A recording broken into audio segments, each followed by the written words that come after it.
Get nasty on a Thursday. It's a Fastlane on 101 ESPN. Live in person, Jamie Rivers is back. Yes. He is back. Who are you? How you doing, sir? Hi, how are you? Nice to meet you. Jamie, Carey, Jamie. Yeah. That's Andrew Marsh. I thought it was Jamie, Carey, Jamie. Either way, We're it not just sure. depends on, Who you asking? Anthony? yeah, Yep. whether or not my my head is working. Yeah, you never know with that one. You But it's never good to know. be back, boys. It's good to be back. It's good to see ya. Been a while It's been since a I while. last Yep. saw you. Madonna. Hey, yeah. Okay. Weird Al. Yeah, Weird Al. Yep. 203, your time check is brought to you by Clarkson Jewelers, an officially licensed Rolex jeweler. The Blues return from their long road trip, and they square off with the one and only San Jose Sharks. How happy are you right now? Yeah, Hey? I'm so excited. Anthony's stoked because his Sharks got to town like a day and a half ago. They're in town all day yesterday. Got big, fat, and happy, eating and hanging out. He's hanging out with the guys. to the Blues hill. had to travel. Anthony's Sharks just sitting here waiting, knowing it's a trap game. They're like, yeah. Jamie, how do our Blues avoid this? Because that was a long Well, they trip. can't avoid the game, Anthony. No. They'll have to forfeit the 2 points if they do that. Avoid the letdown. How do they avoid the letdown as a player? So it's not a letdown in this particular case. This would just be the grind of your schedule. You know, you in New York for 3 different games for 7 days on the road. You came back for 2.5 days and then back on the road for 10 days all through Canada. And you flew back yesterday all day. Got back at, 4 o'clock, 4:30, somewhere in there. Not easy to be ready to go again right away. So to me, it's leadership. It's coaching staff. It's basically saying, like, you have to remind yourself how crappy it felt to lose hockey games. Remember how that felt, guys, when we weren't competing? Not that we weren't trying, but the team wasn't competitive. Right. And remember that, guys, when we'd lose and it was embarrassing? Let's not do that again. Remember that feeling on the road? We had those big wins? That sucked. Oh, those were good I feelings. mean, that was good. Yeah. You're catching on here a little bit. You switched it up on me. You talked about the losing and then I did. tried to jump on the back. That's okay, Anthony. You know what? I jumped in the double Dutch and I tripped it up and I fell down. A teacher once told me if you can't follow properly with the group, you shouldn't speak. Yeah, good call on that. Yeah, That hurt. No, it was advice I got that I'm passing on to you. Still. Really? Yeah. Don't blame me. Blame her. Okay. Okay? Mrs. LeMay. Doubtfire. Mrs. You know you don't fired. But no, you gotta do your best to kind of fool yourself into being like ready to go, like pump it up and all that stuff. You don't want to come out flat. This San Jose Sharks team has absolutely nothing to lose. The only really good player they have was their goalie, and they just traded him. Don't need this guy. I mean, they got Celebrini. We don't like to win around here. But which You was look a like really you're trying too hard. It was an odd trade. You traded your goalie, a goalie that was kind of in the conversation, maybe even making Team Canada for this Four Nations thing, for Georgiev, who, honestly, you couldn't hit him with a sofa right now. Like, he is terrible. But, hey, you know, all things Sharks, Anthony. Stop it. Get out of town. All right, so the Blues, again, their projected lineup tonight against San Jose. You can listen to the coverage right here on 101 ESPN, starting with the pregame at 6 o'clock. Buchnevich, Thomas, Kyrou, Saad, Shen, Neighbors, Holloway, Sundqvist, Bolduc, Torvchenko, Walker, Joseph. Those are forward groups. Broberg, Parayko, Suter, Falk, Joseph, Kessel. And then the goaltender tonight projected to be Jordan Binnington. Yes. Anything with these lines that stand out? Lines and/or pairings? Well, he's keeping things together for the most part. And why wouldn't you? 100%. Like, I thought it was odd when he flip-flopped Saad and Holloway, because Holloway was playing really good with Shen and Kyrou. Then he bumped Kyrou up, and then he flip-flopped Saad and Holloway, and I thought to myself, like, hey, why is he doing that? Holloway's playing great. Well, it seems to be working out. Holloway continues to play great, and now Sonny and Bolduc are playing great, too. Yep. So I like the lineup. I think the lines are good. I like the pairings. I like the goaltending selection. Like, he's got this thing lined up properly to go out and win a hockey game to me. I love what we're seeing thus far. Yeah, I agree. I think they have been playing well. They have been playing with more grit. We were talking about it yesterday, I think, after we got off with you. It's just they seem to be playing 3 periods now, not one period here or slow start in the first period or not finishing the third period. They're playing throughout. And I was telling the guys yesterday, it feels like you feel like they're going to get at least a point every game. Like, they're going to find a way, whether they have to claw back into it and push it into overtime or just make it close in that third period to give you an opportunity. They feel like they're playing a full 60-minute game as opposed to, at times before when Bannister was here, it was just kind of sporadic here and there, hit or miss. Yeah, well, that's because it's being demanded of them now. And not only is it being demanded of them, there's a game plan that's in place, and the players, the leadership or the pivotal players that you have on your team, the guys that move the needle, they're buying in. Yeah. So you can't have any passengers at this point, and the team's winning. That's the best thing ever, by the way. Everybody can't drive, Jamie. If you got somebody's got to be a passenger. Mm-hmm. So here's the thing. He's the driver of the show. Oh, no, he's not driving. No, I've seen him drive. Of our show. Once. Yeah. Well, ticket. That was accident. bad. Once. That was bad. Where drove off the road? Like, tire popped and was almost hit a baby. Yeah, be careful. But if we all tried to drive, this would be. I think it'd be kind of fun. You want to try it? We should. When we break, we should all have our own way to go out. Chaos, Marcy. Oh, you mean the show? Yeah, the show. I thought you meant a car. I was like, that'd be kind of fun. How are we all turn going here? to drive? No, turn here. That seems dangerous. That seems very dangerous. Less dangerous than you driving. All right, I'll give it to you. Especially when I'm on my phone and trying to eat a ham sandwich at the same time. And balance your checkbook, too. Correct. Yeah. People do that. Do they balance it? Do they actually balance still checkbook? balance You a know what's checkbook? fresh in the brain? Because I just saw a lady today paying via check and then standing there in the line balancing her checkbook instead of moving on. You can go online. You can do that at home too. Like, let's say you go online. I didn't say the age of the lady, did I? No, you did not. We're not going to go there. Still, It's I'm someone assuming- who would be writing in their checkbook. I understand. Okay, so maybe no internet at home. But why don't Everybody you has internet. take the checkbook home? Could be a big night for you. Something to do? Yeah. Balance that checkbook. Why stand in line? Well, if that's the case, there's probably a person of a certain age group that may not want to wait. May not be able. I mean, I forget what I was doing 5 minutes ago. Well, you grab the receipt. Then you balance the checkbook at home. What is this receipt for? What did I do? Most of the checkbooks have the carbon, too. It says it right there. It says, Aldi, Deerbergs, Schnucks, It's easier to get it done Trader now. Joe's. Why put off what you can do right now? You could pay with a card or cash. Oh, come on. That way it won't hurt to miss work. And did you know that if you get hurt and miss work, it won't hurt to miss work. That's correct. And they give you cash, which is just as good as money. That's correct. Wow. Yep. I thought cash was money. Yeah. Cash money. That's what I always was told. Cash was money. everything around me. Okay. Remember when cash used to be king, by the way? Yeah, not anymore. Not anymore. You're like, you keep that cash. You're like, yeah, I'd like to pay in cash. No, we don't accept cash. Hey, whoa.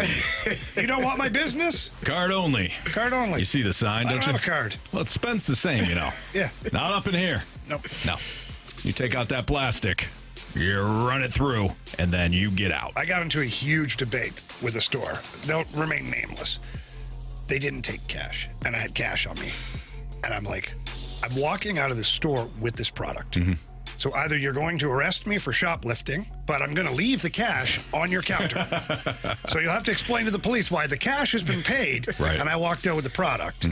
He's like, but we don't accept. I go, find me a manager, because I need this product today. Some people only accept cards because I think they don't want their cashiers having an opportunity to take money. So if you pay with card, there is no cash transaction. But There's why? no opportunity because maybe you hire people you don't trust. Yeah, but if it all goes through the database now, Kerry. As soon as you scan Sir, something, it's on the books. I gave you an answer. You asked for a reason why. We're I not said, writing well, down things anymore. You asked. I gave you an answer. Yeah. Some people don't use a bad cash answer. because It's there's no such thing as a bad answer. Well, that was. Just an answer you don't like. Is that worse than what they're doing with tickets now? where like every ticket has to be on your phone. I hate that. That's rough. That's the dumbest thing I've ever heard. And then you forget all your passwords. Like I've got like Live Nation, Ticketmaster, the Blues Yeah, that app. does like, get- yeah. And I'm like, and then you got to change your password every 6 months because, well, they need to refresh this. I can't remember then. Then you can't use a Then I can't password get- that you already used before. Yeah. I don't It's a have mess. that many passwords that I can My come up brain with. can't take that much. It cannot. Like, what happens if someone doesn't have a smartphone? Oh, You well. know? Flip phone. What What do do they they have got a flip phone? Can't go to the Flip phone, game. bouncing their Concert. checkbook. Yeah. That woman that was in front of Jamie cannot go to the Blues game. Well, she's allowed to go, but she won't be able to have a ticket. There you go. You have to stand outside. Say, hey. How do you scalp tickets these days? Do you run around? Probably can. Do you run around holding your phone up? Right. Want to add this to your Apple Wallet? I need two. Come on. Let me see your iPhone. I need two. Let me scan your phone. Hell no. All right, it's Fastlane on 101 at ESPN. There's been Seen some Anthony's phone. There's been some chatter. It's fine. Remember the one that shut down after 2 seconds? Oh, Remember that one? yes. I used to have a phone. The battery would It was go. like phone roulette. Yeah, I'd have to plug it in all the time. Really? There was a time we were calling somebody, and it was one of my contacts Yes. in my phone. We couldn't get to it. I had to plug it in, wait for it to charge, and then we could call the guest. I forgot who it was at the time. Oh, man. All right, it's Fastlane on 101 ESPN. There's been some chatter among Cardinals fans that maybe you should deal Erick Fedde. Whoa, why? That's next on 101 ESPN.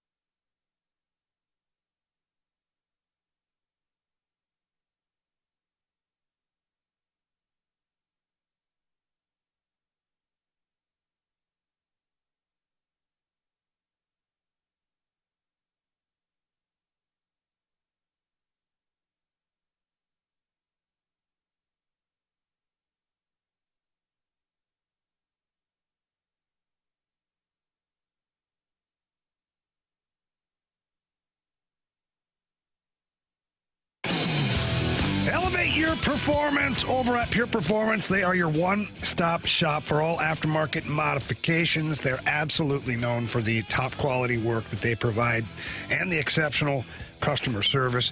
And after nearly 40 years of outfitting the best-dressed vehicles in St. Louis and St. Charles, for that matter, you can trust that your prized investment is in great hands at Pure Performance.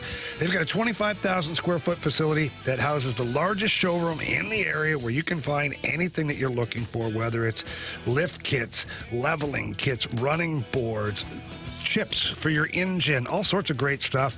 And they also have any tires and wheels for any vehicle that you might drive. And they also have a full-service garage, which means while you're getting your modifications done, if you want to get an oil change or tune-up or anything like that, get your brakes changed, Pure Performance has got you covered. So please stop by the facility, ask for Shelby or Caleb, tell them Jamie Rivers sent you in. But if you can't get there in person, please at least get there online. Visit them at pureperformance.com. That's pure, P-U-R, performance.com.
There's some chatter among Cardinals fans on social media that perhaps, given the market for starting pitching, that the Cardinals should trade Erick Fedde.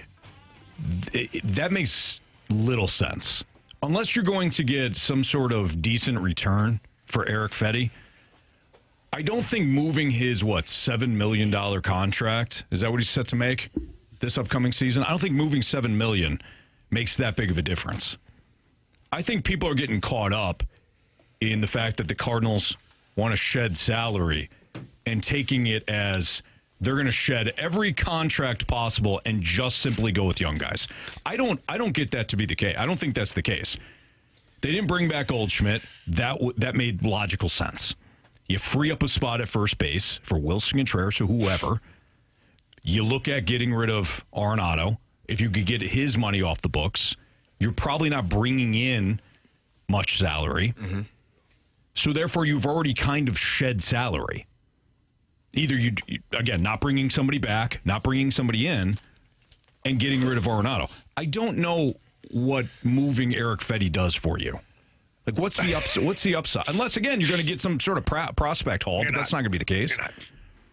So what's the best case scenario? Well, I agree with what you said. I don't think so.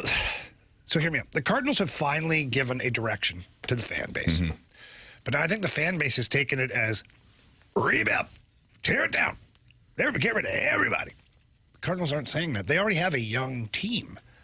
Contreras, Arenado, and some of the pitching staff are the oldest guys they have on the team. Right.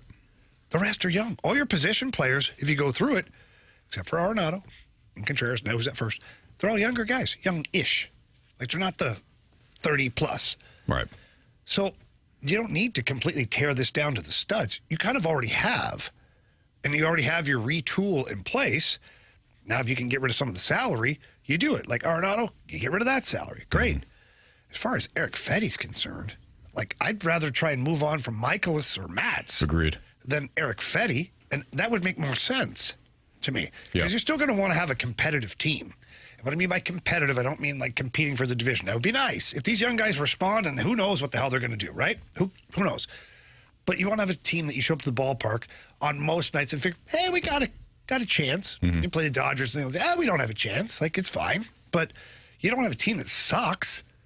And that's not what Mo or Heim Bloom they're not trying to have a team that sucks for 5 years just to get back to being competitive. Right. They're not tanking. No. So trading Erick Fedde for absolutely nothing would just be a bad move by the Cardinals. The 314 says if there's a premium for low-cost starters, why would they not get decent prospects? So Jason from the Snake Pit threw this out there, too. He says you take advantage of the desperation of other teams and brings back prospects. What prospects? Again, I could be completely wrong here. I don't know what sort of return you're thinking that Erick Fedde's going to net you. Even teams always need pitching. That will always be the case. But I don't know what market you're talking about. Like Garrett Crochet went to Boston for prospects. Max Fried got a big deal. He was going to get a big deal from the Yankees or somebody else. Blake Snell got his contract. He got it from the Dodgers. I don't know what market you think that Erick Fedde is going to create for you that you're going to get significant prospects in return. If that's the case, then it is a no-brainer.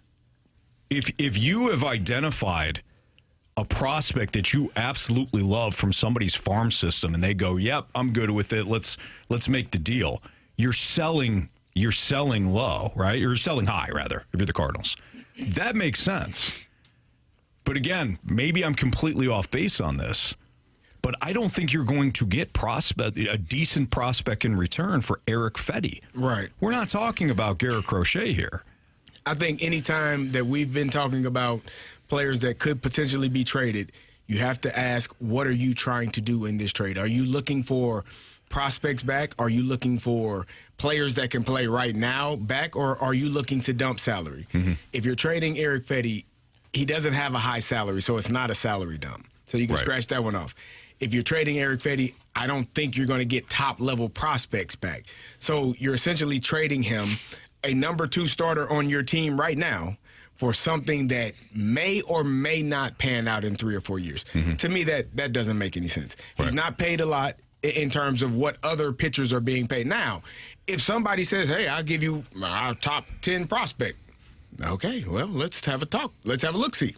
Yeah. But if you're not getting a player that can help this team, for the future, if you're taking a flyer on a guy because you just want to say, okay, we just want to move on, I don't think the starting rotation is a place where you need to find more openings. Like, you need to find more openings for position players. That's why we're talking about moving on from Nolan Arenado. That's why they did move on from Paul Goldschmidt, because you had to find some spots, and you have to find some spots for the position players. But the starting rotation for me is not a spot where you have to find more openings. You got 2 to 3 spots right now for 2 to 3 young guys, whether it's Palante, McGreevy, Graceffo, whomever it is. You got those spots available. Erick Fedde and Sonny Gray can be your 1 and 2. And that's where you are right now. So Dan from the Snake Pit says, you're crazy if you don't think Fedde brings back a good return. Look at the market. I am crazy, Dan. I'll give you that. What did we give up for Fedde? What market are you talking about? Are you talking about? Are you? And I'm not ranting. We're having an open conversation. We're at a bar here, right? What market are you talking about? The Garrett Crochet market? The Garrett Crochet market? He just netted four top 14 prospects from Boston. If you're talking about that market, we're not. He's not in that range. We're not talking about that guy. No. So what other market? Because there's still some free agent pitchers that are available right now. So I'm genuinely asking here, what market do you think is so robust that the Cardinals are going to cash in big time? The current free agent market. They're saying we're totally devaluing Erick Fedde. No, but he would be worth much more if he was a free agent. Okay. Listen, these are the conversations that I hear all the time when it comes to hockey and things like that. Like, I'm going to move it over to baseball. You get top prospects for that. No, you're just regurgitating what you're hearing from MLB Network and things like that. Prospects. Mm-hmm. You're not getting a top 50 prospect for Erick Fedde. You're just not. Erick Fedde was here, left, came back, recaptured his career a little bit. He's had a half a season. He's had a half a season. The rest of it has been absolute, utter garbage. I'm sorry. So the fact that somebody, Anthony, thank you for clarifying that, by the way. You're welcome. Yep. Appreciate the polish you put on that. You got it. But I'm not saying he's completely worthless. He's not. But he's not going to bring you back something that bolsters this retool. Mm-hmm. So, but hear me out. If someone calls and wants Erick Fedde, I'm not hanging up the phone. Right. Right. I'm going to say, okay. What are you offering? But I'm not actively outside. By the way, all you bidders, that's right. Fedde's available. Let's hear it. Come on. Do I hear 2 prospects? Let's go. Give me 3. Give me 4. 4 over here. 4. You got 5? Got 5? If the Rays come calling, then it's a different story. Do you think Tommy Edmonds' performance in the postseason made Erick Fedde look more desirable because of what that trade looked like? Absolutely not. No? Yeah, absolutely not. No. Someone says here from the 314, Fedde gets 5 years, $75 to $85 million in this market easily. Yeah, from the Cardinals, who gave Mike Leake, $85 million. It's just, why do people treat Erick Fedde right now like he won the Cy Young? I don't know. He was average at best for us when he came here. Mm-hmm. He had a good season going with the White Sox. He had a great half a season. Now he's Shohei Ohtani. I guess BK had mentioned this. BK had said that Fedde would generate, based on this market, a prospect haul.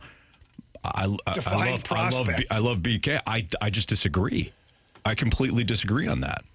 And the Cardinals, they really haven't said that they're just going to be a terrible team next year and we're just going to completely shut this thing down. Mm-hmm. We're going to lose 100+ games. Like, I would assume that they still have an inkling that they can be a competitive ball club. I mean, I do too. Like, I think they could probably win as many games as they did last year. Yeah. And Erick Fedde helps that. Yeah. He helps this team. And while all these other teams would love, a cost-controlled pitcher, so would the Cardinals. Mm-hmm. They still play in the NL Central, and they're going up against the Brewers, who are still moving pieces. They're probably going to get rid of Devin Williams. Willie Adames is not on that team anymore. Like, I'm not saying the division is the Cardinals to win, but it's still the NL Central. Sure. Dan comes back. He's top 25 in WAR by both versions in 2024. That's valuable. Half a season. We've all said, Jamie said it, I said it, half a season. Or if you want to give him the full, just give him the full 2024. Great. What do you think that's going to return? What do you think one good year of Erick Fedde is going to return for you? Let's keep in mind here, the White Sox gave him a 2-year contract that was nothing for a starting pitcher. He pitched his ass off. They capitalized. Yeah. The White Sox were the ones that capitalized here, guys. I don't think there's going to be some gigantic market for Fedde. And yes, Marsh, I agree. You're looking at this from the Cardinals' perspective of we might not be totally terrible, so let's hang on to him. But Jamie's right. If somebody does call, and I'm wrong here, I'm completely wrong. I'll admit it, no problem. I'm wrong all the time. But if somebody does call and offers a prospect haul, hey, Eric. Yeah. Night. It's been good. See you, buddy. Yeah. Grab some crap Appreciate pizza you. on the way, and we'll see you, bud. Seriously, that was unnecessary. That shot. Wow. You. What did you I feel wait? bad. Is he leaving with Chicago-style pizza? Yeah, no, that's not true. A loaf of bread with spaghetti sauce? Exactly. A jar of ragu on it. And on a loaf of bread. Yeah. You start talking bad about New York pizza, which I know you won't. That's actually my favorite. So, Yeah, you like it floppy. damn right I do. Yeah, I know. And then you Big. like to fold it and Floppy. make it last floppy. Jam Better it than in. it being like, super stiff, though. Well, You don't want it so hard that it like cuts your mouth. You know. I'd be able to slide in there and enjoy it. let's get back into those blues line combinations next on 101 ESPN.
Are you looking for a great app where you can bet on some of the games night in and night out?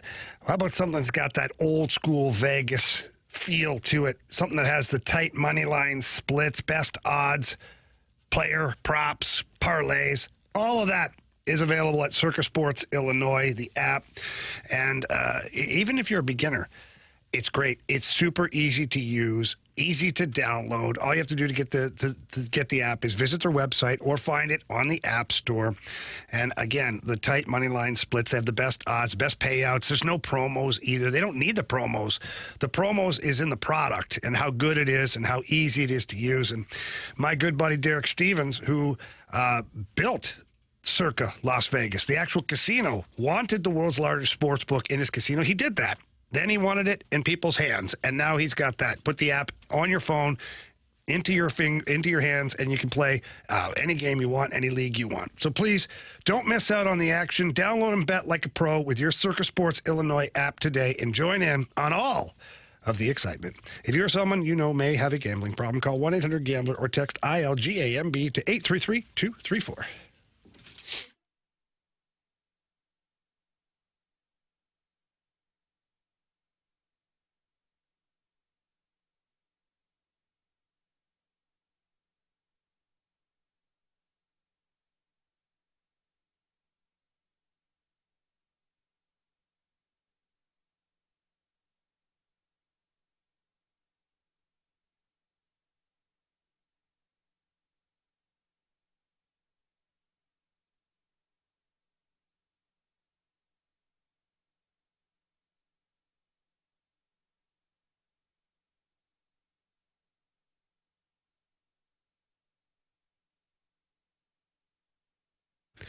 The holidays are here, and I have the perfect gift idea for your family. It is called Sound Story. This is the time of year when people start thinking about what to get family members for the holidays, and if you or your family is thinking about what would be the best gift for mom, dad, aunts, uncles, your kids, whoever it is, please go get them a gift certificate for Sound Story. Sound Story is an hour-long interview with whomever it is, mom, dad, other relatives, where they get to tell their life stories, maybe where they went to high school, what they did in college, if someone was in the military, some experience with the military. All of those stories are valuable, and you can download them with your interview on Sound Story, and you have them forever. And all you have to do, to get a 10% discount is go to mysoundstory.com, enter promo code ESPN. Again, that's ESPN, and you get 10% off of a holiday gift certificate for Sound Story. So please get over there. You'll absolutely love it. And by the way, don't forget, new in 2024, this holiday season, Sound Story is offering the option of a video interview to make sure both the stories and images are preserved. It really is an awesome idea. I myself am getting on board with this. So please, again, go to mysoundstory.com, enter promo code ESPN, get your 10% off gift card. That's Sound Story for you, for them, forever.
ESPN Sports Center.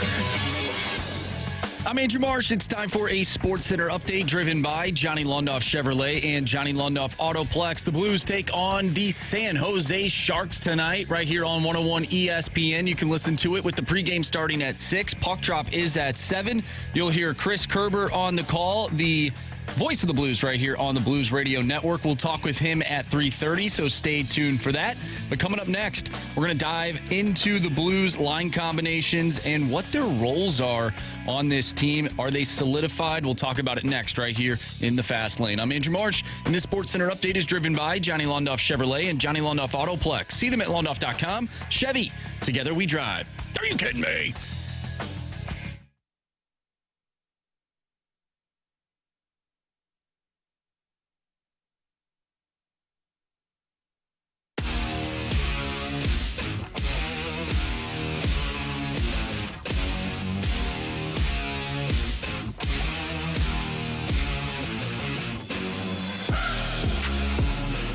Blues back home tonight. They're going to take on the San Jose Sharks. You can listen to all the coverage right here, starting with the pregame show at 6 o'clock on 101 ESPN. We'll have the game call for you, Blues Radio Network with Chris Kerber, who will join us at 3:30 today.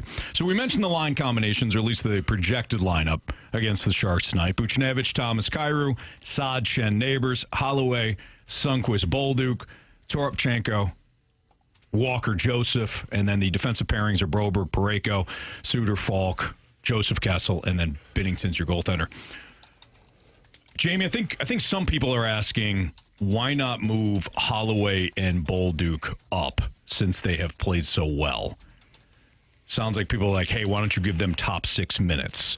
Is this something that matters? Would it make a difference? I understand why fans would want that, but from a hockey standpoint, you know better than we do. Does moving them up create more opportunities that they're not getting? Should you lessen somebody's ice time in the top six? Well, I want to understand the reasoning behind this. First of all, one, they're massively successful right now. So I don't know about you guys, but in any business, when you have a product that is successful, you probably don't change the product. Mm-hmm. Probably leave it alone. Let it keep making money for you, right? Yeah. This product is scoring goals for you. Not sure why you'd touch it, but if we did. Holloway's averaging over 16 minutes a game right now. I think he's playing more than Brandon Saad, who's technically on the second line. That's why I asked you. So I don't understand the whole, because I think when people get so hung up on first line, second line, third line. There you go. There's only one big difference in hockey: first line, fourth line. First, second, third, like Thomas and Booch are going to kill penalties. Shen's going to kill some penalties. You'll get ancillary ice time in there. But even on this team, like Walker and Toropchenko kill penalties. Like a lot of guys get used in different roles. So I just don't know why people get so hung up on first line, second line, third line, fourth line. It really is unnecessary. And you have a line that's clicking right now. In fact, all the lines are clicking. Right. Kyrou back up with Thomas and Buchnevich. They scored a nice power play goal the other night. Thomas is on fire. He's absolutely on fire right now. Mm-hmm. And then you've got Shen playing with Neighbors and Saad. Could they generate a little bit more right now? Probably. But then you've got Sonny playing between Holloway and Bolduc, and they're generating a lot. So I guess ultimately maybe what the listeners are wanting is Holloway and Bolduc to play with Shen. I'm okay with that. Mm-hmm. It makes no difference to me. But then you're demoting Neighbors and you're demoting Saad. Saad has not had good production here recently, or all season for that matter. So I'm fine with that. You want to play him on the third line, so the second line? Fine, do that. But I don't see any reason why you demote Jake Neighbors for Zach Bolduc. Is it more about not necessarily the line that you're on, but the amount of time you get on ice? Because but Kerry, he's playing over 16 minutes a game. Well, I'm talking about Zach Bolduc in this scenario. Because he was another one that you mentioned. What did he play last game? 11 minutes. He scored a goal, but he only played 11 minutes. So I think that when you're talking about... But when you look at this stuff, Kerry, here's where people, they lose focus. That was the fourth game on a long road trip. Who played the least minutes in that game as a forward? Nathan Walker. How much did he play? 9:47. So see, he's almost at 10 minutes. It's still a lot for a fourth liner. So that's my point, is you want to spread out the ice time. Mm-hmm. So people lose focus and think, well, he's not playing 18 to 20 minutes. I mean, that's on a crap team. Right. That's on a crap team. That's why Robert Thomas and Ryan O'Reilly, when the team was not good, 22, 23 minutes a game. Do you think that was optimal? No. It was out of necessity. Mm-hmm. I don't think there's a necessity to do that to anybody right now. That's why Walker and the fourth line are playing 9 to 11 minutes a game right now, which helps balance out the attack, but also lowers the time on ice for some of your big stars. So when you need them, i.e. at the end of a game, to either win the game by defending or going to score a goal, they have energy. Right. Because we saw what it looked like before when O'Reilly and Thomas were playing 23, 24 minutes a game. Ain't nothing in the tank come the third period, let alone overtime. So it's really not about the line combinations, but where these guys are placed within the lineup in their role for the team on any given night. Yeah. And it's important that this team has balance. Mm-hmm. It's important that the fourth line plays 10 minutes a game. That now gives energy to the rest of your roster. That helps you with speed. That helps you with your forecheck, helps with your back check, helps you defend because you have more energy to do all of these things. Mm-hmm. And that was on the road, too. Let's not forget that. So you didn't even have the ability to get the matchups that you wanted, right, but you have the confidence in all four lines to play them. Like Monty's back to a spot now where Craig Berube was with that Sundqvist, Steen, and Barbashev line. Monty, I think 3 out of the 4 games started Faksa, Toropchenko, and Walker for the game. Mm-hmm. So that's why I have problems sitting here going first, second, third, fourth line. How about each line has a role? Yeah. You mentioned Oscar Sundqvist, and we're going to do Blues Cues here soon, but we did get a question from FedEx Colton from the Air Comfort Service text line. I love Sonny. However, I want to know if we should be concerned My slightly trained hockey eyes see that he's a bit slow. I chalked it up to the injury at the beginning of the year, but it hasn't gotten much better. He also sees himself in the box a lot, and I feel like that's because he's a half step behind. I know he's a life and blood guy, but should we be concerned? Sonny's no slower than he's always been. I'm just being honest. Like, Sonny himself would let you know that he's not the world's fastest skater. And is that why he's playing with Bolduc and Holloway, because they do bring speed? And he's a very highly intelligent hockey player. So, therefore, he defends well, sees the ice well, moves the puck. He lets those two thoroughbreds do whatever they've got to do. And he does the grunt work. And he gets penalties because he's not afraid to get involved physically. A couple of the trippings here and there. Yeah, the one by the blue line was dumb. It wasn't great, but the other one... No, like it was a dumb, like not a dumb penalty, it was a terrible call. Terrible call. Yeah. And the one where he got hit on the delayed penalty. Well, that was crazy. That was dumb. I've never seen a play like that where the one guy didn't get the book thrown at him. It'd be like nailing the guy on the punt return who called for the fair catch, and you just go right through him. And don't throw a flag. No flag. And no flag. On Actually, the play. it's offsetting penalties. Yeah, it was great. That's what it would be. Should have been standing there. The Blues should have got a power play out of that. But no, I'm not worried about Sonny. You know, he still brings a lot to the table. He's good on faceoffs, a good penalty killer, a great team guy. Is he a little slow? Well, he was to begin with. But this is why Army went out there and got so much speed in the offseason, so that if you had a couple of guys who were average or slightly below average for league speed, you could still play with those guys. That's Jamie Rivers, Kerry Davis, Andrew Marshall, Anthony Stalter. It's the Fast Lane on 101 ESPN. Blues Sharks pregame right here on 101 ESPN at 6 o'clock. We have What's Trending next.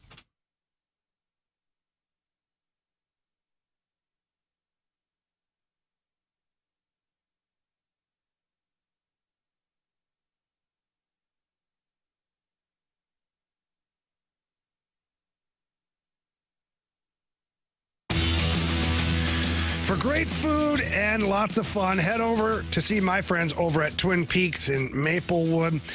They have a fantastic menu, and they're always redoing their menu. They're adding things that they think are great, and then they're taking things off the menu that maybe are not selling, but you're always getting that fresh menu, and they've got great burgers, sandwiches, flatbreads. The tacos are fantastic.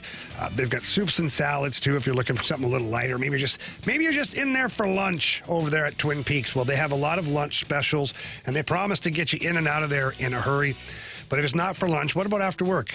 Nobody does happy hour like my friends over at Twin Peaks. They got great cocktails. They got great bourbon selection, flavored vodkas, the Pink Whitney over there, and always, let's not forget, the 29-degree man-sized draft is so good, so cold. It's a great spot to catch all the sporting events tonight, the Blues game, football game, whatever you want. They'll put it on the TVs for you, and you're going to have a great time when you visit my friends over at Twin Peaks. Eats, drinks, scenic views.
What's trending now in the world of sports? What in the wide, wide world of sports is going on here? What's trending now is brought to you by Goodwill, creating opportunities and changing lives. Together, building a brighter future.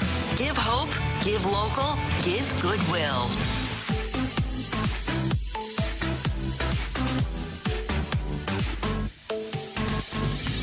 Welcome back to the Fast Lane here on 101 ESPN with Anthony Stalter, Jamie Rivers, and Kerry Davis. I'm Andrew Marsh, and it's time for What's Trending. Gentlemen, it only took 9 minutes yesterday. Took only 9 minutes to bring up Kirk Cousins. Today, it took 50. It took 50. Raheem Morris does not plan on going to the rookie Michael Penix Jr. too early. And quote, he said, "I told you right from the beginning, he's our future," Anthony Stalter. And to be able to have the respect, to be able to have the confidence, to be able to have the wherewithal to support Kirky football. He didn't say Kirky football. To support Kirk and all this stuff too. It's a great learning lesson for him as well. So when you go through all that process, you can look at different organizations that have pulled the trigger and put guys out there too early, and it's gone terrible. And I don't want to be that guy. Anthony, you totally want him to be that guy. But do you really believe that if you put Michael Penix Jr. in right now, that it would not affect his development or how he plays the game for the rest of his career? Penix, you're talking about? Yes. Because we have seen it. You put a guy in too early, it kind of stunts his growth. Bryce Young. Like, do you think they have the pieces around an offensive line that could really keep him healthy? I think that in that system, Zach Robinson's system, I think it's pretty quarterback friendly. I think that he would put the rookie in a good spot, even though he himself is only 14 weeks into his offensive coordinator tenure. But they have more than enough pieces for Michael Penix to succeed. Do they have a perfect offensive line? No, nobody does. But they can run the ball. The defense isn't great, but it's also playing better of late. I know the 42 points looked bad last week, but really it was 21-all going into the fourth quarter. My question is more on Cousins, though, less on Penix. Like, will they ruin his development? We have no idea. I would like to think that after all the time that he played at Washington and at Indiana, he'd be fine. But when it comes to Cousins, serious question, what's the upside of keeping him in? The upside is not for Kirk Cousins, it's for Michael Penix Jr. Because you don't want to put him in a position to get frustrated or flustered in a situation where he's unaware or unable to do the things that he needs to do. So Marshy sent us a video the other day with Kirk Cousins showing his inability, what seemed to be his inability to make plays. So the first play he sent, it was 7 defenders up on the line of scrimmage rushing the quarterback. Normally, you only got 6 guys to block them, 5 offensive linemen and 1 running back. That means somebody's going to be unblocked. Ideally, that unblocked defender should be the furthest guy away from the center. That's the rule. We protect the inside. We throw hot off of the guy that is the furthest away. The damn offensive line slid to the furthest guy and let the guy rush right up the gap to Kirk Cousins' face. Right. And he hits him. And he's stepping into a throw where you're like, well, what is he supposed to do there? Everybody knows we leave the furthest guy unblocked because he's got the furthest to go. That's the first one. Then he had another one that he threw an interception. You got 2 receivers essentially in the same place, about 8 yards, 5 or 8 yards away from each other, stacked on top of one another. One person can cover both of those guys. So either they ran the wrong route or it's a poor concept. So when you're looking at those things, when I watch Kirk Cousins, there are some throws. The throw he threw to the Chargers last week, was it the Chargers? 2 weeks ago. 2 weeks ago? Where it looked like it was just floating out there, a paper airplane, Marshy called it. That was a bad decision and a bad throw.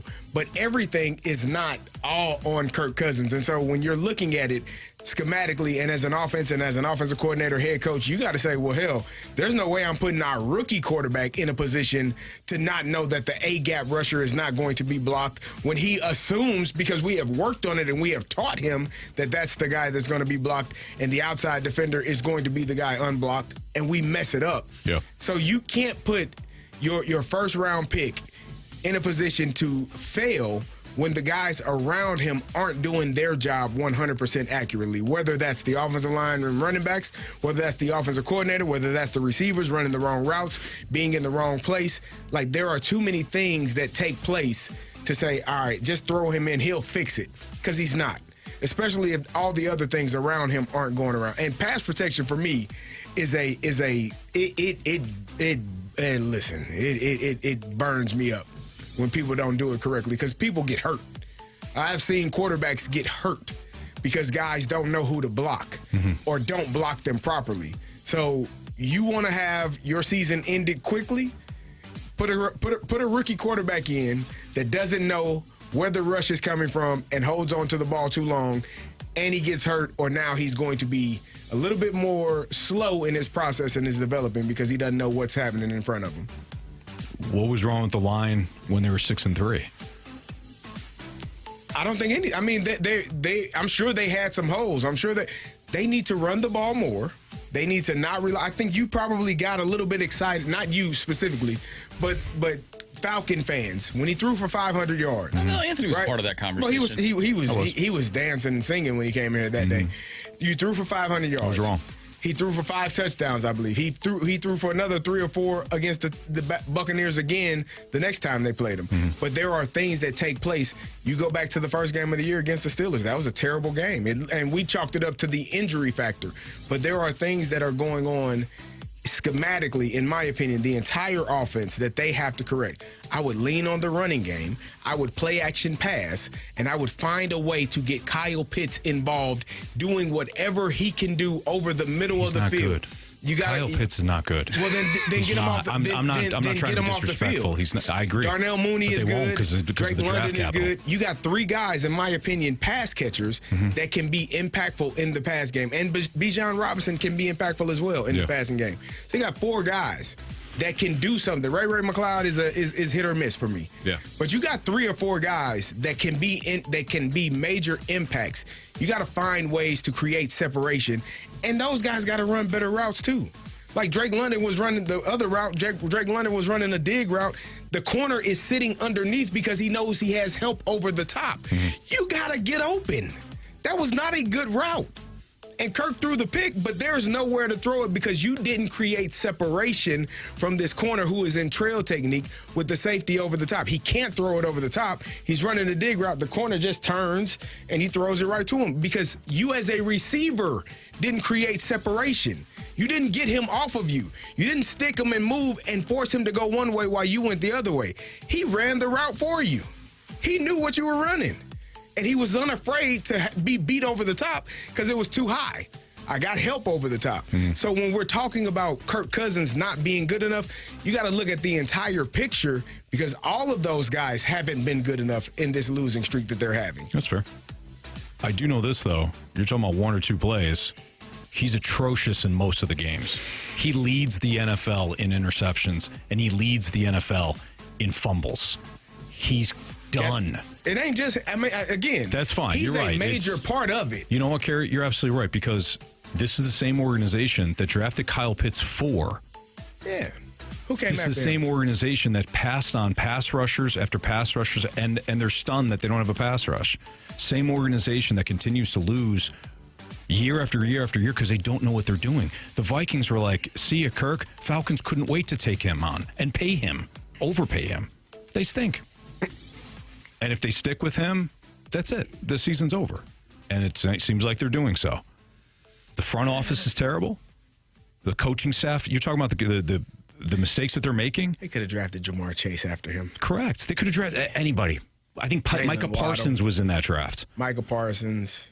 But you got a GM that prioritizes pass catchers and running backs over defensive linemen and offensive linemen. This is the organization. They suck. Yeah. They do.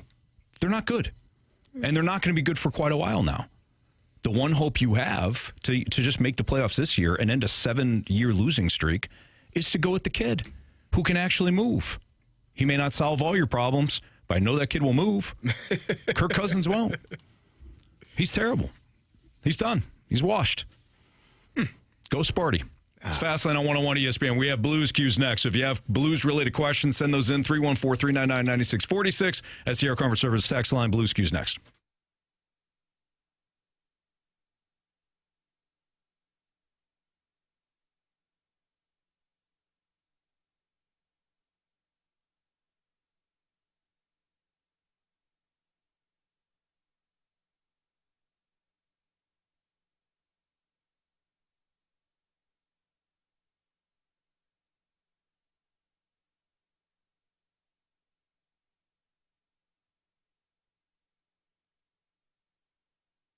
Auto Centers and Nissan Herculaneum, I love shopping there. When you're buying a new car, head down there. They've got over 700 vehicles, all in one location. It's all out in Herculaneum, and the sales staff is fantastic. The service department is great. I love whenever I have to bring it in. It's not always a great time to bring in a vehicle if you need it, done for service, but they always move quickly. They always make sure that you're taken care of. They got the hot dogs going, and they've got free sodas and all that to at least make, if you do have to stay there for a little while, your visit a lot more comfortable. If you're buying a new vehicle, or maybe you're in the market for a used one, again, one location, over 700 vehicles, discounted prices on every vehicle in stock, so you can look for massive year-end dealer discounts, like up to $11,900 off MSRP on select new Nissan models. They've got financing rates for everyone that walks through the door, and as always, Auto Centers Nissan Herculaneum, new and used vehicles that qualify, complimentary lifetime warranty, plus all new Nissans come with that 30-day return promise. No one offers this option, with 3 free oil changes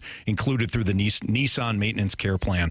It's all available online at autocentersnissan.com. And when you head out to Herculaneum, tell them Stalter sent you. It's Auto Centers Nissan.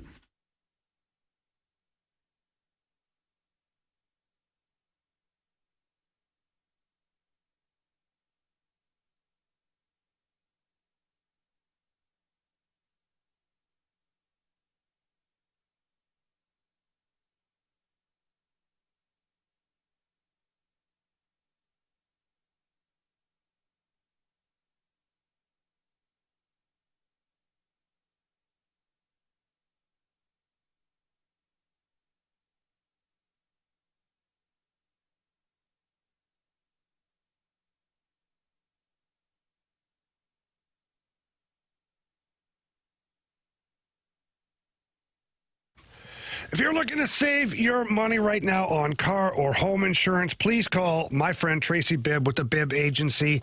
They work alongside Allstate Insurance, and I can guarantee you this, that Allstate and the Bibb Agency, they're going to give you that personal attention that you deserve from your insurance agent. So many people are out there where they call a 1-800 number and they don't even know who they're talking to. And the person that they're talking to doesn't understand their account, can't find it. Sometimes I have to hand you off to somebody else.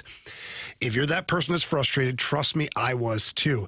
Now, though, with the Bibb Agency, I don't worry about that. I can call Tracy or one of the representatives anytime, ask them to send me my car insurance card or whatever it is that I need, or my rates and all that, and they're on it immediately.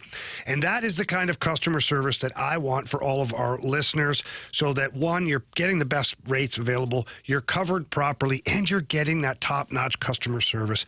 And all you have to do for all of that is give the Bibb Agency a call at 314-328-4260. That's 314-328-4260. It's no fib. You're in good hands with Tracy Bibb.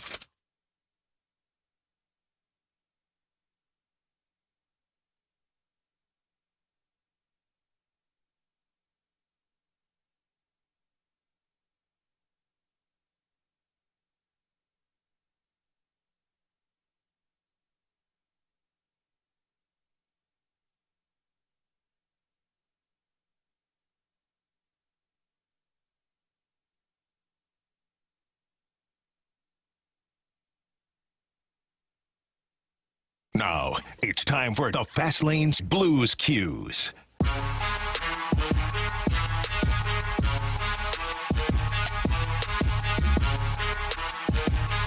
3:04, your time check is brought to you by Clarkson Jewelers, an officially licensed Rolex jeweler with Kerry Davis, Jamie Rivers. I'm Anthony Stalter. Here's Andrew Marsh with your Blues cues, your Blues-related questions. All right, let's start off with the 314. How much danger is Brandon Saad in? Army has stated many times that business is business, and if he can give or get value for Saad and free up some cap space for a trade near the deadline, is this a possibility? Everything is a possibility.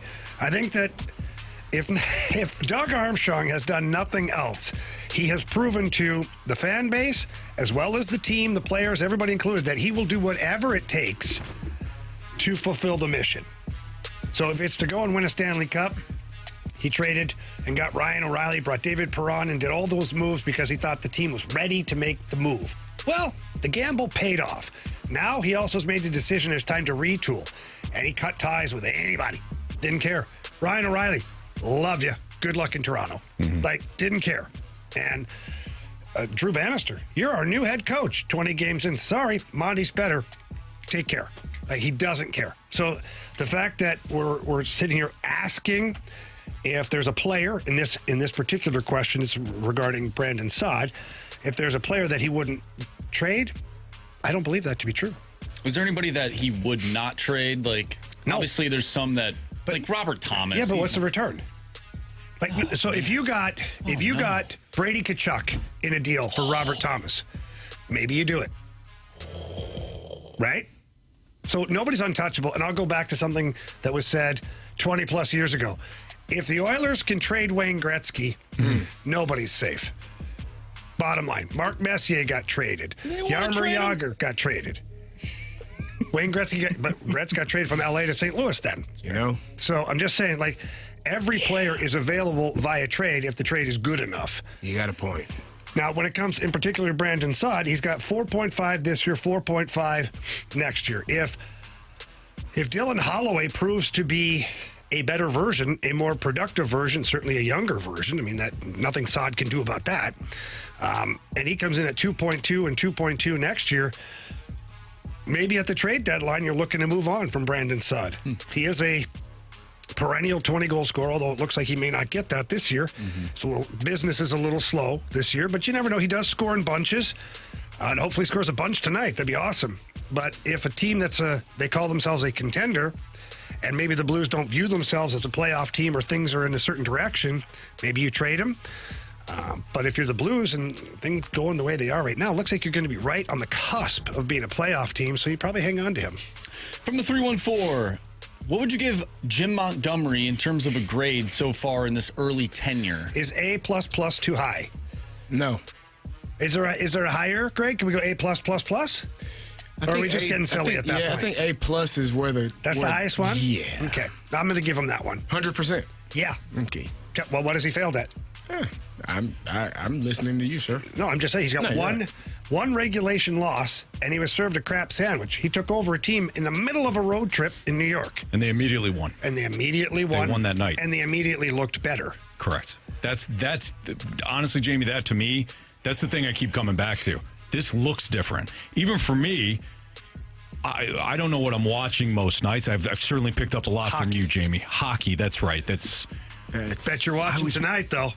Damn hey, right. Carey? Yeah. Yeah, we know. Yes. Oh, come on.